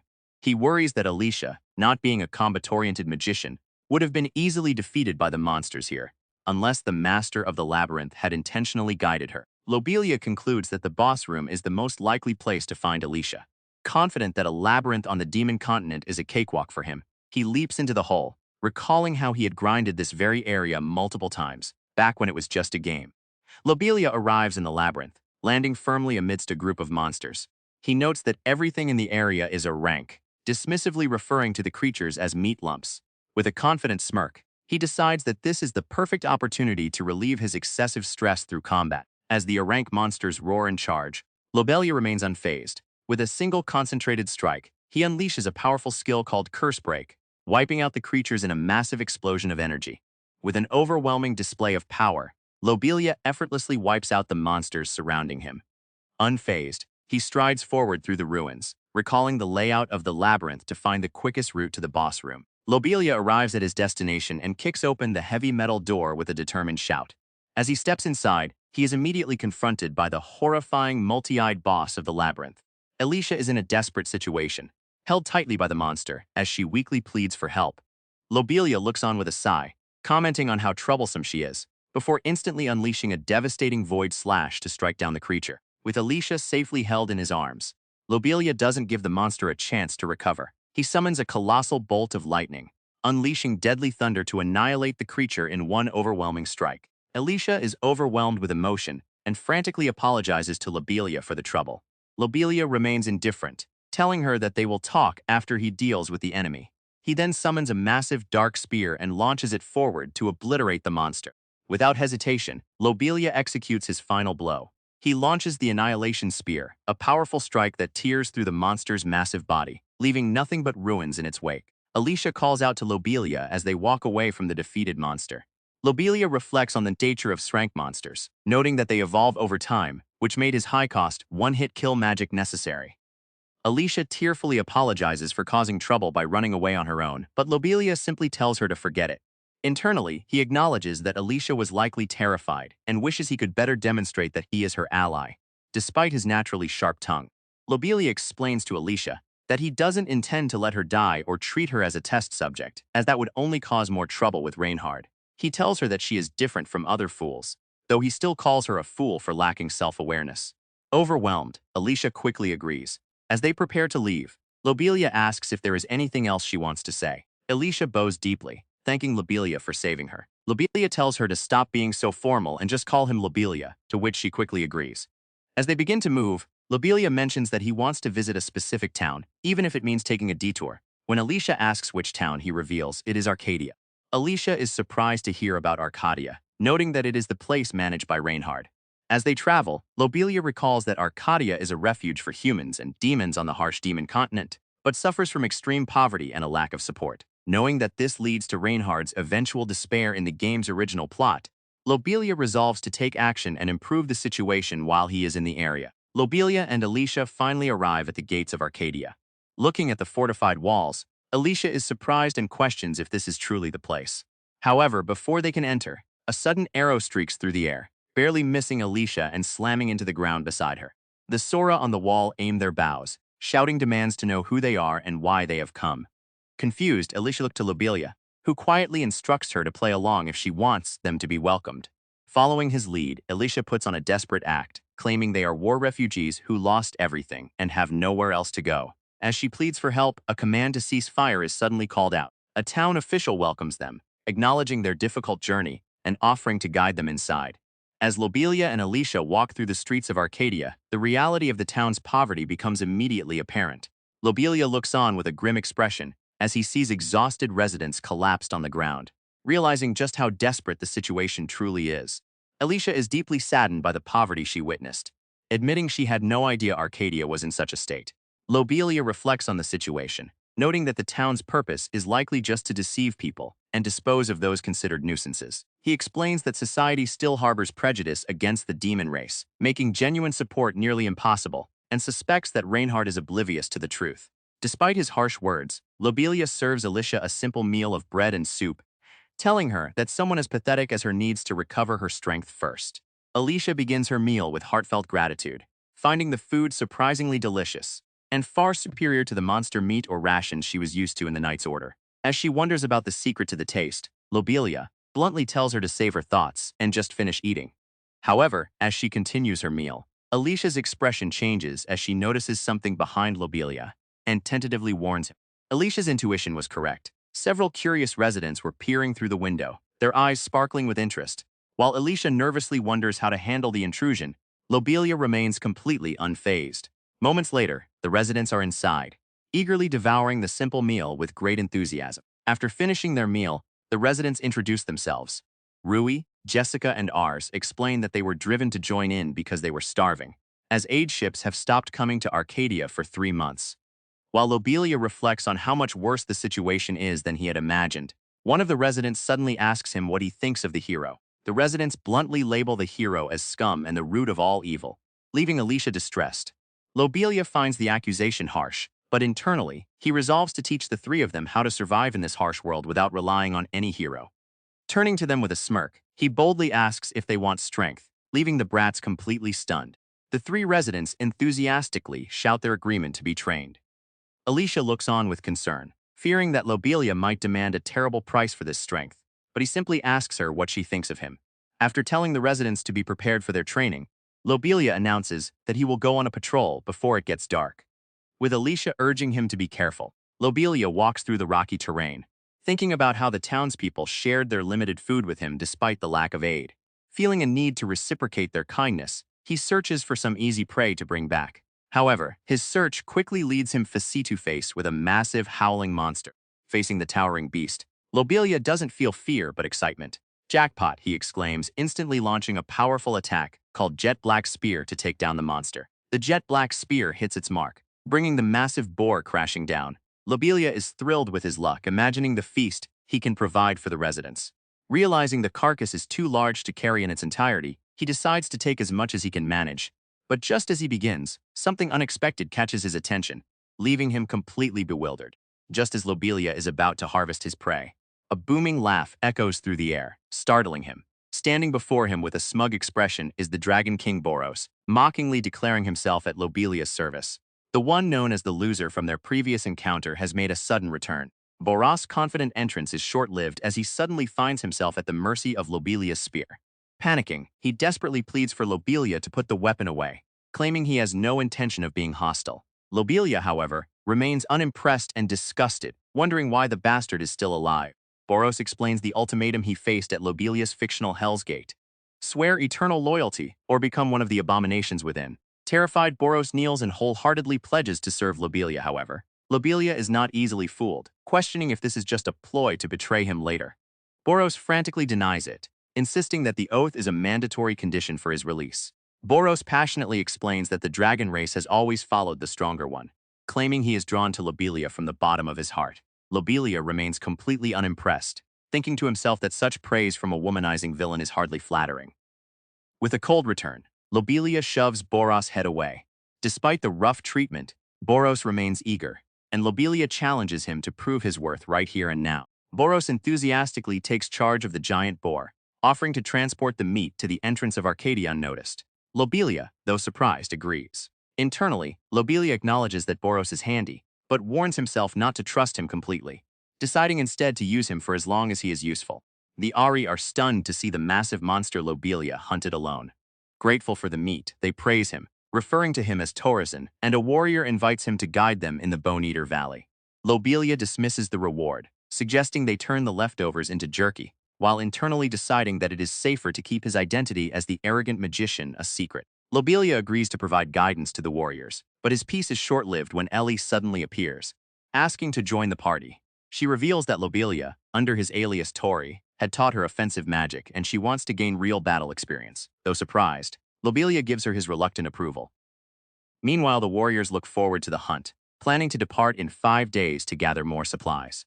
Ellie puts her training into practice, unleashing a powerful flame blast to take down a monster. The local warriors are thrilled, praising her, and noting that this is the biggest catch they've ever had. While the group feels confident with Lobelia and Ellie by their side, Lobelia is troubled. He finds it strange that Bone Eater Valley is suddenly filled with powerful creatures when it should only have low-level monsters, questioning if defeating Fiend Gorgros stirred up the surrounding wildlife. Without warning, a monster lunges from the shadows, catching one of the local warriors off guard. Ellie screams a desperate warning, but the beast is already upon him, leaving her frozen in shock as the warrior struggles to defend himself. Chaos erupts as one of the warriors is suddenly struck down, leaving the others bewildered. Ellie frantically alerts Lobelia, warning him that a horde of monsters is closing in from the east. Realizing the situation has spiraled out of control, Lobelia takes command, ordering everyone to fall back immediately while he prepares to face the monsters alone. Ellie quickly tends to the fallen warrior, her hands glowing as she casts healing magic to stabilize him. Despite her efforts, the warrior coughs up blood, showing the severity of his wounds. Once she has done what she can, Ellie stands up, her expression filled with worry as she looks toward the battle. Alicia grips her sword with determination and steps forward to face the threat. Lobelia, caught off guard by her sudden movement, shouts out in surprise, questioning what she is doing. With blinding speed, Alicia unleashes a series of precise strikes, cutting down the monsters before they can even react. Alicia stands amidst the carnage, the blood-stained tip of her sword resting on the ground. Lobelia stares at her in utter disbelief, unable to process the sheer power she just witnessed. Still stunned by her strength, Lobelia calls out to Alicia. However, Alicia unexpectedly leans forward and hides her face against him, leaving Lobelia bewildered by her sudden action. Alicia suddenly bursts into loud sobs, throwing herself into Lobelia's arms and hugging him tightly. As she cries against his chest, Lobelia looks down at her with a thoughtful expression. He realizes that the girl before him is no longer the helpless heroine. He once knew she has endured the hardships of this unknown land and grown far stronger than he imagined. Alicia breaks down completely, admitting how alone and powerless she felt during her time in the Labyrinth. Despite her efforts to improve, she is overwhelmed by the realization that she was protected by others once again, fearing that she will never be able to face her peers in the Night Order if she remains this weak. Clinging tightly to him, Alicia cries out to Lobelia, her voice filled with uncertainty as she asks what she should do. Lobelia looks on with a solemn expression, holding her close in the silence of the valley. Amidst her tears, Alicia's resolve begins to form. She wants to become someone who can truly protect others. A month has passed since then. During this time, Lobelia has been actively helping the village, teaching the women how to cook, instructing the men in the art of hunting, and sharing his knowledge with the local children. Lobelia recalls how he stepped in to help the orphaned children Ars, Jessica, and Rui, sharing meals and teaching them the intricacies of magic so they could gain the power to help others. Watching Ars' excitement after a successful training session, Lobelia realizes that the people here were always talented, they simply lacked the guidance to unlock their potential. As he looks around, he notes that the town has become far more lively, and he observes with a quiet smile that Alicia has also been making friends of her own. Friend teases Alicia, calling her situation a fairy tale because she is being protected by a scary yet handsome man while longing for someone else. When the friend suggests that this protector might have feelings for her, Alicia is completely bewildered. Watching from the sidelines, Lobelia can't help but realize just how oblivious Alicia truly is. The friend emphatically suggests that there must be a reason for Lobelia's protectiveness, hinting that he might actually like her. This causes Alicia to blush furiously in confusion. While she admits that she thinks he is cool, she clumsily insists that she has no romantic feelings for him, though her friend remains absolutely certain that she does. Alicia complains that her friend is always teasing her, but when asked if she is unhappy about the situation, she flusters and admits that it's not that she's unhappy. Seeing Alicia's reaction, the friend smugly concludes that this proves exactly what she meant. Under the starry night sky, Alicia asks Lobelia why he chose to help the people of the town. Lobelia simply replies that no reason is necessary, but he challenges her perception of whether someone with a dark past can truly change. As Alicia apologizes, he tells her not to, firmly believing that anyone can change if they walk the path of atonement, no matter how heavy their sins may be. Alicia asks Lobelia if he thinks he will ever be forgiven. Lobelia reflects on how far he has strayed, admitting he doesn't know if forgiveness is possible. However, he declares his resolve to never cause more pain or let others suffer, stating that he is willing to walk the path of redemption forever.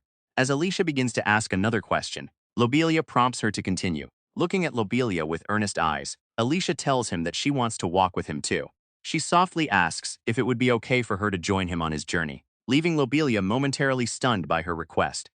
Lobelia tells Alicia that he is fine on his own and reminds her that her friends are waiting for her.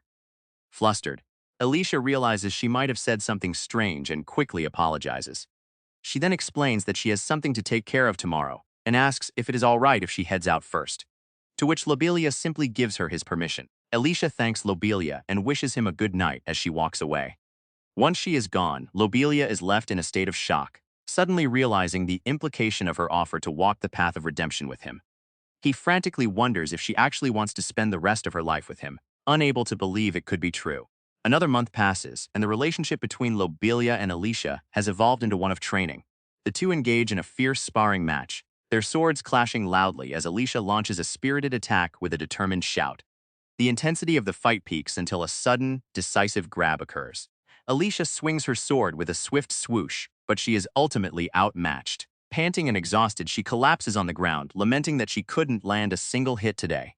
Watching her, Lobelia notes her impressive speed and nimble movements, realizing that Alicia possesses a natural talent for swordsmanship that surpasses her magical abilities. He gives her a brief, rare compliment, telling her that her performance was passable. Morning training comes to an end, and the group gathers for a hearty breakfast. The students greet Lobelia with high energy, and he reminds them not to go overboard. As they eat, Lobelia reveals that today's lesson will focus on advanced magic. The students are thrilled, with one eagerly asking if they will learn a huge explosion spell, leading Lobelia to question if they are planning to cause a disaster. Lobelia spends his mornings training his disciples, carefully guiding them to focus their magic. In the afternoons, he helps with various chores, including joining the local men for a hunt. As he walks with the group, he reflects on his daily life, realizing that this quiet, repetitive routine might be the peace he has always wanted. As the village stabilizes and casualties decrease, Lobelia begins to believe that redeeming his reputation is no longer just a dream. He feels that everything is finally going smoothly, but his reflection is cut short when a woman in armor suddenly points toward the horizon, questioning if something is coming from the town. A few hours earlier at Arcadia port, Kira is relieved to see the heroic Night Order ship arriving to deliver much-needed supplies. But her relief is short-lived as she notices the presence of the Spirit Church. Knowing their reputation as a discriminatory entity that persecutes demons and denies the existence of their home, she feels an immediate sense of dread. Just as she contemplates the danger, someone abruptly calls out to her. Upon arriving at the port, Yugal is surprised and delighted to see Alicia, noting that everyone had been searching for her and pitying her for being sent to the demon continent. Alicia responds with a gentle smile, mentioning that she is grateful for the help she received and has grown to love her life in Arcadia, which leaves Yugal pleased. Alicia asks Yugal where Reinhard is, and Yugal explains that he is filling in for his best friend. Though he privately thinks Reinhard's presence would only be troublesome as they talk, Tori interrupts to complain about the terrible conditions they endured, questioning if the knights intended to let them starve. Yugal responds with cold indifference, which infuriates Tori, who shouts that the knights were the ones who guaranteed their safety. Annoyed, Yugal simply tells him to shut. Yugal suddenly lashes out, striking Tori with a brutal blow and calling him trash. He coldly remarks to a hooded priest that Tori was too stupid to hand over the demons as ordered. Turning to a stunned Alicia, Yugal puts an arm around her, telling her not to make such an ugly face and claiming she is finally escaping this filthy place. Yugal announces the arrival of the forces to purge the demons of Arcadia. As soldiers roughly handle the Ari and Tori lies defeated on the ground, Yugal coldly warns that any fools who question this righteous purge or idiots who resist will be killed. The peaceful days of the village come to a crashing end.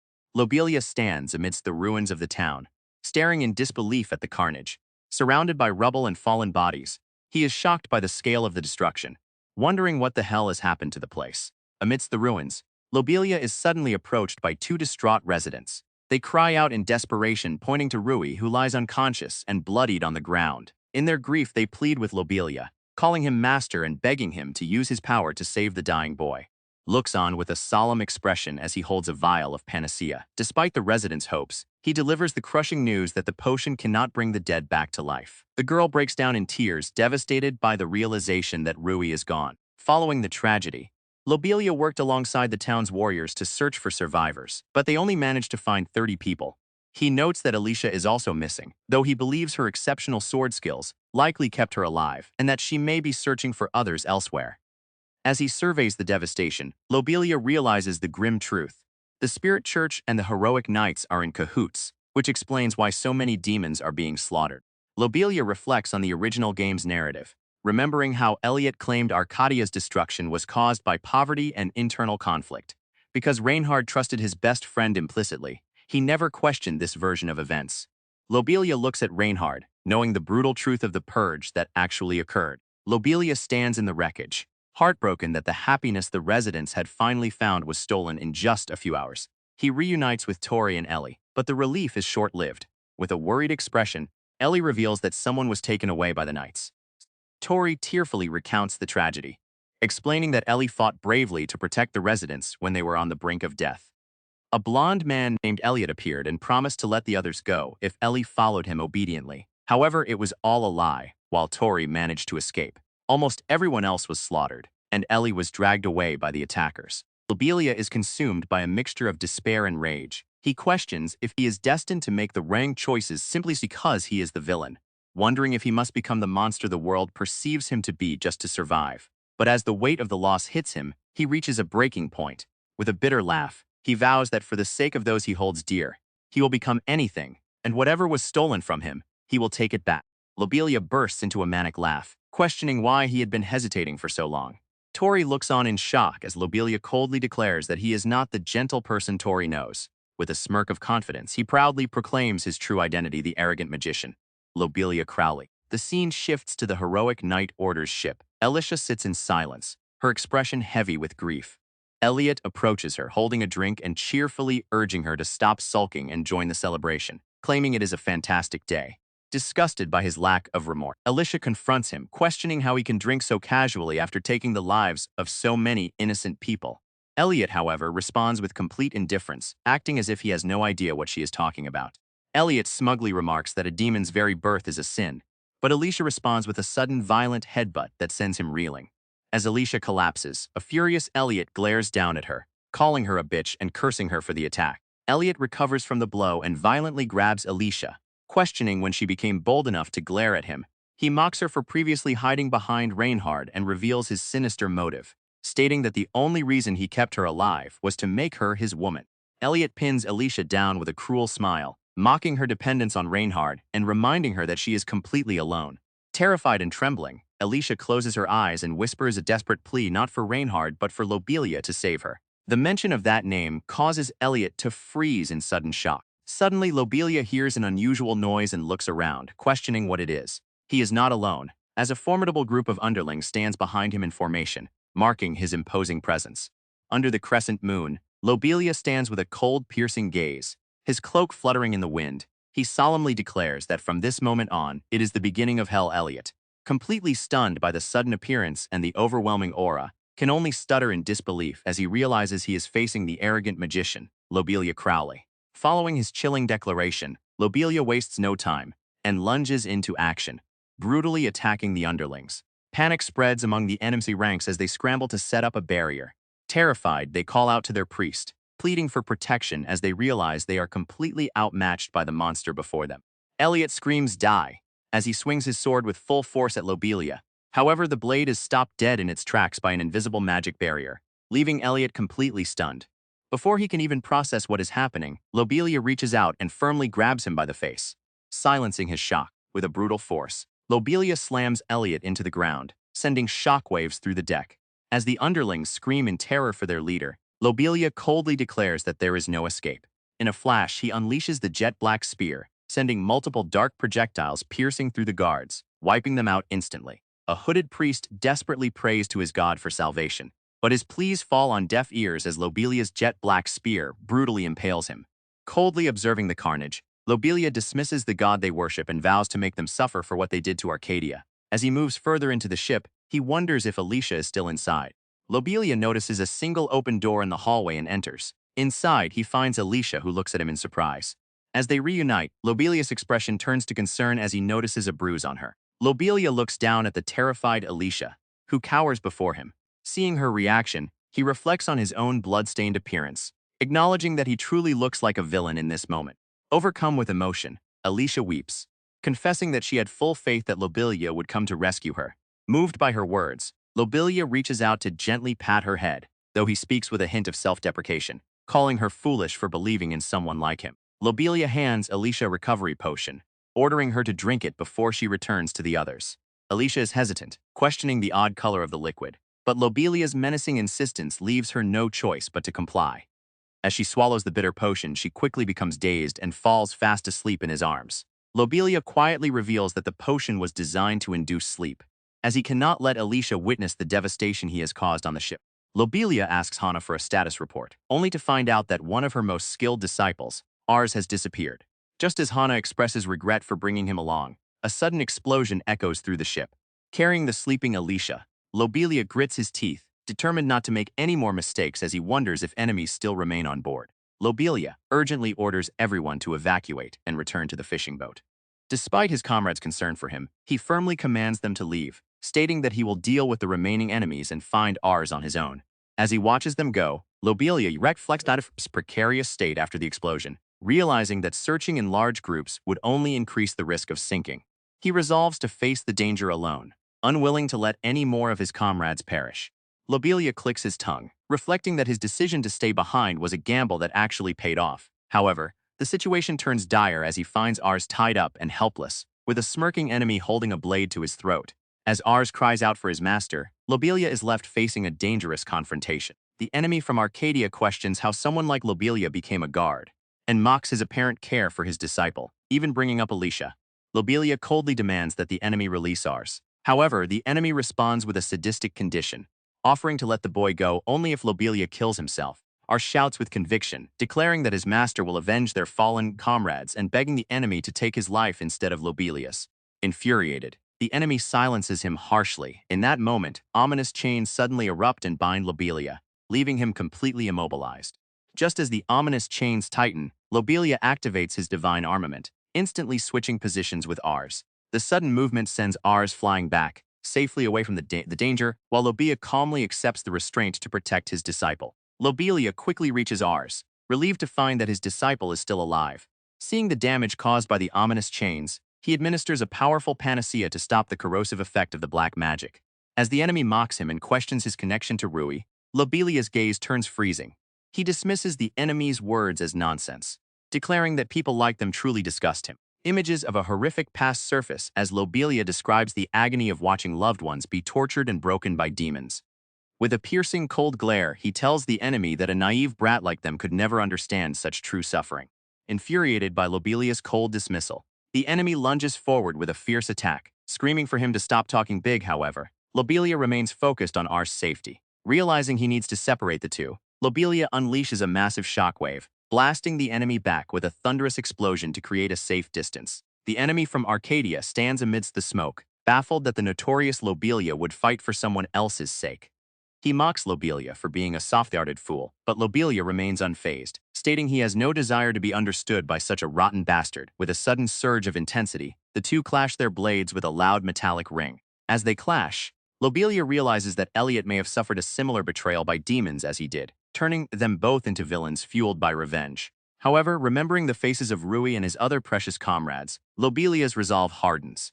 He refuses to forgive the man who hurt those he cares about, declaring that he cannot back down now. Lobelia considers the strategic use of his divine armament, Switch, noting its long cooldown and limited range, to ensure he can cast a massive spell to cleanse the ship of all enemies. He decides to conserve his magic, even if it makes defeating Elliot more difficult. As he prepares the fictional Hell's Gate, a cold determination fills him. He vows that Elliot will not be granted a quick death, but will instead be consumed by absolute terror and pain. Ellie slowly opens her eyes, feeling disoriented and unable to recall the recent events. Upon seeing Lobelia, she immediately asks about Tori. Lobelia greets her with relief, but his expression remains grave as he tells her that Tori is still on the ship. Distraught, Ellie attempts to rush back to the ship, crying out that she must return for Tori. However, a light-haired man in a cloak stops her firmly, explaining that Lobelia wants her safety above all else. He warns her that returning now would only result in her getting caught in the crossfire and dying. Devastated, Ellie can only stare in shock, realizing the grim reality of the situation. Lobelia and Elliot clash their blades with a loud clang, the force of the impact sending them sliding backward. As they face off once more, Elliot glares at Lobelia, irritated that the man refuses to lose his confident composure. Elliot confidently declares that the battle will be decided with the next strike, telling Lobelia to brace himself. Unfazed, Lobelia questions if Elliot's confidence is baseless, knowing that there is no escape for him even if he wins because the ship is sinking. With a cold expression, Lobelia dismisses Elliot's boasting as the barking of a weak dog, certain that the outcome of the fight is already obvious. With a sudden burst of speed, Lobelia and Elliot charge at one another. Their weapons collide in a powerful explosive impact, marking the climax of their fierce confrontation. A deafening boom echoes as the two powerful attacks, Frostblade and Fall Abyss, collide in a blinding explosion of energy, settling the fierce battle. The blinding energy dissipates, revealing Lobelia standing completely composed. Elliot, however, is sent flying backward by the overwhelming force of the clash, blood spraying as he is defeated. Elliot collapses to the ground, screaming in agony as he clutches his legs. Overwhelmed by fear and pain, he looks up at Lobelia and desperately pleads for mercy, terrified that he is about to be tortured. Lobelia simply stares back at him with a cold, piercing expression, offering no comfort. Suddenly, a priest appears in a gust of wind, leaving both parties stunned. The newcomer is shocked to see Lobelia, referring to him as the arrogant magician, while Lobelia is equally surprised by the sudden intrusion. Looking down at the body left behind, Lobelia realizes the truth. Elliot used a secret ability to swap positions with someone outside the ship to escape his defeat.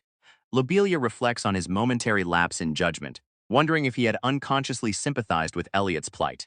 Beside him, the priest is in a state of pure panic, cursing Elliot for swapping their positions. Overwhelmed by terror, the priest throws himself at Lobelia, desperately pleading for him to save him. The priest desperately pleads for mercy, claiming that Elliot forced them into the situation and offering the spirit church's full cooperation to Arcadia in exchange for his life. Lobelia responds with a simple "I see," leading the priest to believe he has been spared. However, as the priest begins to express his gratitude, Lobelia suddenly and brutally slashes him in half, cutting his words short. With the priest dead on the deck, Lobelia decides it is time to leave, noting that he has already wasted too much time. He approaches Ars, apologizing for the wait as he prepares to activate the fictional Hell's Gate. Casting one last cold glance at the lifeless body of the priest, Lobelia scoffs at the man's foolishness for failing to finish him off in a single strike. The dying priest spends his last breaths in a fit of rage, vowing that he will report everything to Reinhard, and that the Night Order will slaughter all the demons. Lobelia looks on with a smug, indifferent expression, completely unimpressed by the dying man's threats. Suddenly, Zordia appears behind him, leaning in close, as she mocks his absolute lack of remorse for his cold-blooded actions. Lobelia is suddenly interrupted by the appearance of Boros, the Dragon King, and a direct subordinate of Elliot. Shocked, Lobelia recalls that Boros was supposed to have been defeated already. Boros reveals he had been watching from the shadows on his master's orders, and now intends to take revenge for the disrespect shown to Elliot, menacingly promising that he won't kill Lobelia right away. Boros wears a cruel, sadistic grin as he describes the gruesome torture he intends to inflict, promising to peel off Lobelia's skin piece by piece. Lobelia can only gulp in sheer terror, completely overwhelmed. Suddenly, a violent clash erupts with screams of agony, leaving the situation on a tense cliffhanger. The sudden attack reaches its climax, unleashing an overwhelming force that shreds the ship's hull. Lobelia is caught in the violent eruption, sent reeling as the entire vessel collapses around him in a scene of total devastation. Lobelia surfaces from the depths, gasping for air while clutching oars to safety. As he looks back at the distant wreckage of the ship, he reflects on his struggle, acknowledging that the original Lobelia would have handled the situation with a far more logical approach, and admitting that he is still not at that level. Just as they struggle in the water, Lobelia and Ars are spotted by their comrades. With a loud, desperate shout of his name, the group reaches out to pull him to safety. Drenched and completely spent, Lobelia collapses onto the wooden deck, finally safe from the wreckage. As Lobelia recovers on the deck, he looks up to see Boros flying toward them. To his utter surprise, Boros is carrying the severed head of Elliot, having successfully eliminated him. While Lobelia admits he still doesn't fully trust the Dragon King, he recognizes the value of Boros' actions and decides he can afford to be a little kinder to him. Looking up at the bright open sky, Lobelia breathes a sigh of relief, thinking that it is finally over. In a moment of emotional release, Tia throws her arms around him in a tight hug, tearfully telling him how glad she is that he is still alive. Lobelia is greeted by Zordia, Theo and Zane, who are visibly relieved that he made it back safely. Internally, Lobelia is surprised by how much they care for him, though he maintains his haughty facade, claiming he would never die in such a place. Meanwhile, Claudia mentions that Alicia had been praying for him constantly, leading Lobelia to question Alicia about why she revealed her name to the others.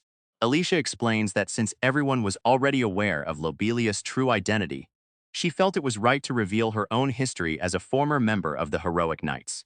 With deep emotion, she admits that seeing the ship swallowed by the Black Gate made her realize she couldn't imagine a life without him. However, Lobelia remains indifferent to her confession, shutting her down and questioning why she would feel that way when she has Reinhard. Despite Lobelia's cold dismissal, Alicia remains steadfast. She looks at him with determination, stating that she wants to spend her life with him and will not give up regardless of how many times he pushes her away. With deep sincerity, she finally confesses, "I love you." Lobelia reflects on his past actions, admitting that he tried to push Alicia away because he believed she deserved someone who truly needed her. However, the recent ordeal has taught him how terrifying it would be to actually lose her. Softening his heart, he tells Alicia to do as she pleases. Overwhelmed with happiness, Alicia joyfully declares that she will do exactly that. They return to Arcadia, and while Lobelia's group suffered no losses, the victory felt hollow. The city lay in ruins, and no one truly celebrated. Instead, they spent their time repairing what they could, treating the wounded, and solemnly gathering the bodies of the fallen in the square. The victory brings little joy. In the heart of the ruined city, the bodies of the deceased are lined up on wooden planks, their faces pale and lifeless. Under the flickering light of torches, Lobelia and Alicia stand solemnly, the weight of the tragedy hanging heavy in the air as they look upon the cost of the conflict. Holding a torch in the darkness, Lobelia is haunted by a deep sense of regret, wondering if the deaths could have been prevented had he not left town. A brief, warm memory of sharing a meal with the residents flashes through his mind, contrasting sharply with the grim sight of the bodies. Looking up at the crescent moon and the starry night sky, he concludes that the only way to honor the fallen is for those who survive to keep moving forward. 3 days later, Lobelia continues his journey through the desolate terrain. His somber mood is interrupted by Zordia, who calls out to him with a bright, cheerful smile. Zordia's overwhelming enthusiasm leads Lobelia to wonder if she is actually a dog. Despite his reluctance, he admits that she contributed significantly to the battle and decides to officially recognize her as his subordinate. Zordia is overjoyed, declaring it the highest honor, while Lobelia can only think to himself that she is definitely like a dog. Zordia notices the bond between Lobelia and Alicia and begins to tease him about it. Lobelia finds himself unable to deny the closeness, recalling how Alicia looks lonely whenever he tries to walk away, and how she often sneaks into his bed at night to sleep beside him. Zordia casually mentions a ceremony, which sends Lobelia into a spiral of panic. He concludes that dating must lead to marriage, making him realize that Alicia's affectionate behavior might have been a sign of her intent to marry him. Overwhelmed by his lack of real-world experience, Lobelia begins to question the very nature of marriage, leaving Zordia completely bewildered by his reaction. A week later, the town has begun to settle. Alicia energetically rushes Lobelia, who has once again overslept, urging him to hurry up because Yumason's speech is about to start. Yuma stands before the people of Arcadia, his voice steady and encouraging. He acknowledges the deep grief and the devastation they have suffered, but reminds them that their survival is the key to preserving the town's history and future. Yuma concludes his inspiring speech, urging the survivors to honor those they lost and take a new step forward. He declares that they will uphold the name of a true Arcadia, a place where humans and demons can live together in harmony. Proclaiming the day as a celebration of their rebirth, he encourages everyone to eat and regain their strength. The town erupts in joy as the Addons celebrate together, dancing and sharing food in a festive atmosphere. Alicia excitedly offers freshly prepared food, inviting Lobelia to sit and rest with them. Lobelia looks on, impressed by how the town is growing stronger under Yuma's guidance. When Alicia calls his name, he simply agrees, joining them in a moment of warm, brilliant peace. He reflects on how much he longed for this scene and resolves to protect it. As the main story concludes, a bonus chapter begins. Boros, a survivor of the Mighty Dragon clan, introduces himself as Lobelia's most powerful subordinate. To avoid causing trouble for his master, he reveals that he typically spends his time hidden away inside a grimoire. Boros is in a heated argument, shouting and demanding to be let back into his grimoire. He is outraged to learn that he is being forced to reflect on his actions after cheating at a game, calling the grimoire cheeky for the restriction. Trying to compose himself, Boros realizes that Lobelia and Alicia are likely asleep at this hour. He decides that the best course of action is to suppress his presence and sneak out of the house to hide far away. Just as Boros tries to sneak away, Lobelia notices him and asks who he is. Boros tries to play it cool, but Lobelia isn't buying it. When Lobelia threatens to call his master, the so-called Dragon King, Boros completely loses his composure and desperately begs him to wait. Panicking, Boros quickly makes up a story, claiming he is a friend named Ryuwu, who traveled from another country just to return a borrowed item. He tries to act casual, but Lobelia remains skeptical. Playing along, Lobelia remarks on the long journey Boros supposedly took and suggests it would be a waste to leave without saying goodbye. To Boros' dismay, Lobelia decides to go and wake up the master. Lobelia gives a cheerful thumbs up, encouraging Boros to embrace the touching reunion with the master. Boros is absolutely terrified, recalling the strict orders to remain hidden even from Lady Alicia, fearing a brutal punishment if he is caught. Just as Boros' panic reaches its peak, Jessica appears, clutching her teddy bear and rubbing her eyes, annoyed that they are making such a fuss so early in the morning. Boros finds Jessica cute, but she is curious about who he is. Lobelia introduces him as Ryu, a friend of the master, though Jessica finds the name odd. Just as Boros tries to regain his composure, Alicia appears and reprimands them for entering the lab without permission. Hearing her voice, Boros immediately recognizes her and begins to panic. Alicia steps into the lab, but she is met with an eerie silence. Confused, she recalls clearly hearing Jessica and Ars talking just moments ago, leaving her to wonder if she was simply half asleep and imagining things. The lab wasn't actually empty, Lobelia. Jessica and Boros were simply hiding in plain sight, pressed flat against the wall to avoid Alicia's detection. While Lobelia tries to maintain their cover, Jessica is absolutely thrilled by the stealthy excitement, shouting her delight until Lobelia urgently tells her to be quiet. Boros explains the truth, revealing that he had a promise with Lobelia to never appear in public, which is why he was so desperate to avoid being seen. Lobelia apologizes for the misunderstanding. Boros asks them to keep his visit a secret, and once they agree, he cheerfully jumps out of the window and departs, wishing them a nice day. Boros attempts to fly away, but he is suddenly caught off guard when Lobelia and Jessica cling to him. While Jessica is thrilled to be flying, Boros panics as they grab the base of his wings. The chaos leads to a sudden loss of control, and the trio screams as they fall headlong toward the earth. The trio crashes hard into the rocky terrain, with Boros taking the brunt of the impact.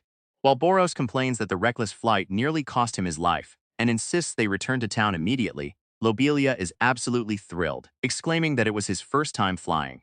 Jessica shares in the excitement, leaving a defeated Boros to sigh in resignation. Jessica looks on with a pleading expression, asking if they can play just a little longer.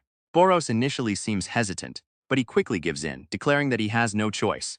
He tells them to hold on tight as he gathers Lobelia and Jessica in his arms. With a burst of energy, Boros takes off into the sky again, announcing that this will be Yu's continent tour.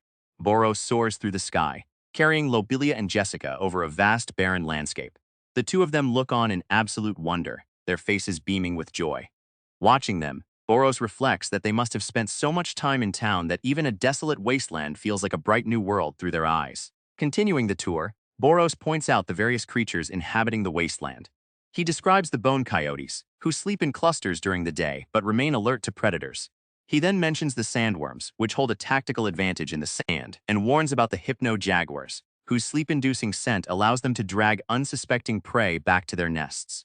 Boros notices Jessica acting strange and asks if he should lower the altitude. Jessica softly mentions wanting to pick flowers, but Boros dismisses the idea, telling her to hold it until they return to town. He suddenly realizes she actually needs a bathroom break, and despite her denial, He lands and points her toward a rock for privacy. Lobelia approaches Boros and thanks him, addressing him as Ryuzan. Boros is surprised by the sudden formality, while Lobelia wonders if he only went out of his way to humor them because of Jessica. Boros simply tells him it's fine, noting that, since they are always helping out around town, they deserve a little fun to unwind. Boros asks Lobelia if he is heading back after this, remarking that Jessica will likely be sad. As they wait, Boros begins to wonder if Jessica has been gone for too long. Lobelia starts to mention that there are no flowers around, but quickly stops himself, remembering that her request to pick flowers was actually a euphemism for a bathroom break. Boros calls out to Jessica, asking if she is finished, but the only response is silence. Growing concerned, Boros looks down at the ground and discovers a trail of paw prints. He recognizes them immediately as hypno-jaguar tracks and wonders how far Jessica has gone. Boros promises Lobelia that he will bring Jessica back and tells him to wait. Following a fresh scent, Boros rushes through the wasteland and spots the predators in the distance. He soon finds Jessica lying unconscious on the ground, his expression darkening as he curses the filthy beasts. Boros quickly dispatches the threat, gathering the unconscious Jessica into his arms. With his wings spread wide, he glares at the surrounding hypno-jaguars, declaring that this princess belongs to his master and that he will not allow them to lay a single finger on her. With a menacing smile, Boros coldly declares that all the beasts are sentenced to death. He opens his maw wide and unleashes a devastating blast of energy, a technique called Dragon Tear, completely wiping out the predators. After rescuing Jessica, Boros returns her safely to Lobelia. But before departing, he reveals his true identity as the Dragon King Boros, gesturing for Lobelia to keep this a secret from everyone. Lobelia agrees with a promise and warmly says goodbye, hoping they will meet again somewhere. With a final smile, Boros says, "Yeah, until next time," and takes flight soaring high into the clouds. Lobelia waves his hand, watching the Dragon King disappear into the distance while holding Jessica in his arms. Boros exhales in exhaustion, admitting that doing something out of his usual character has completely worn him out. As he looks around, he notices the room is a complete mess and assumes that the busy Lobelia hasn't had the time to clean it. With a determined expression and a snap of his fingers, Boros declares that as a loyal subordinate, he should be the one to take care of the cleaning. Boros beams with pride, announcing that the room is finally all clean. When Lobelia enters, he is initially surprised to see the tidiness, but his expression quickly shifts to concern. He asks Boros where the grimoire and important documents have gone, leaving a panicked Boros confused as to what stuff Lobelia is referring to. Boros innocently reveals the truth. He reduced everything to ashes while cleaning. As he looks at Lobelia, he realizes the man has become incredibly terrifying. Before he can even react, Lobelia's fury erupts in a violent explosion, leaving Boros to lament that he has been turned to ash.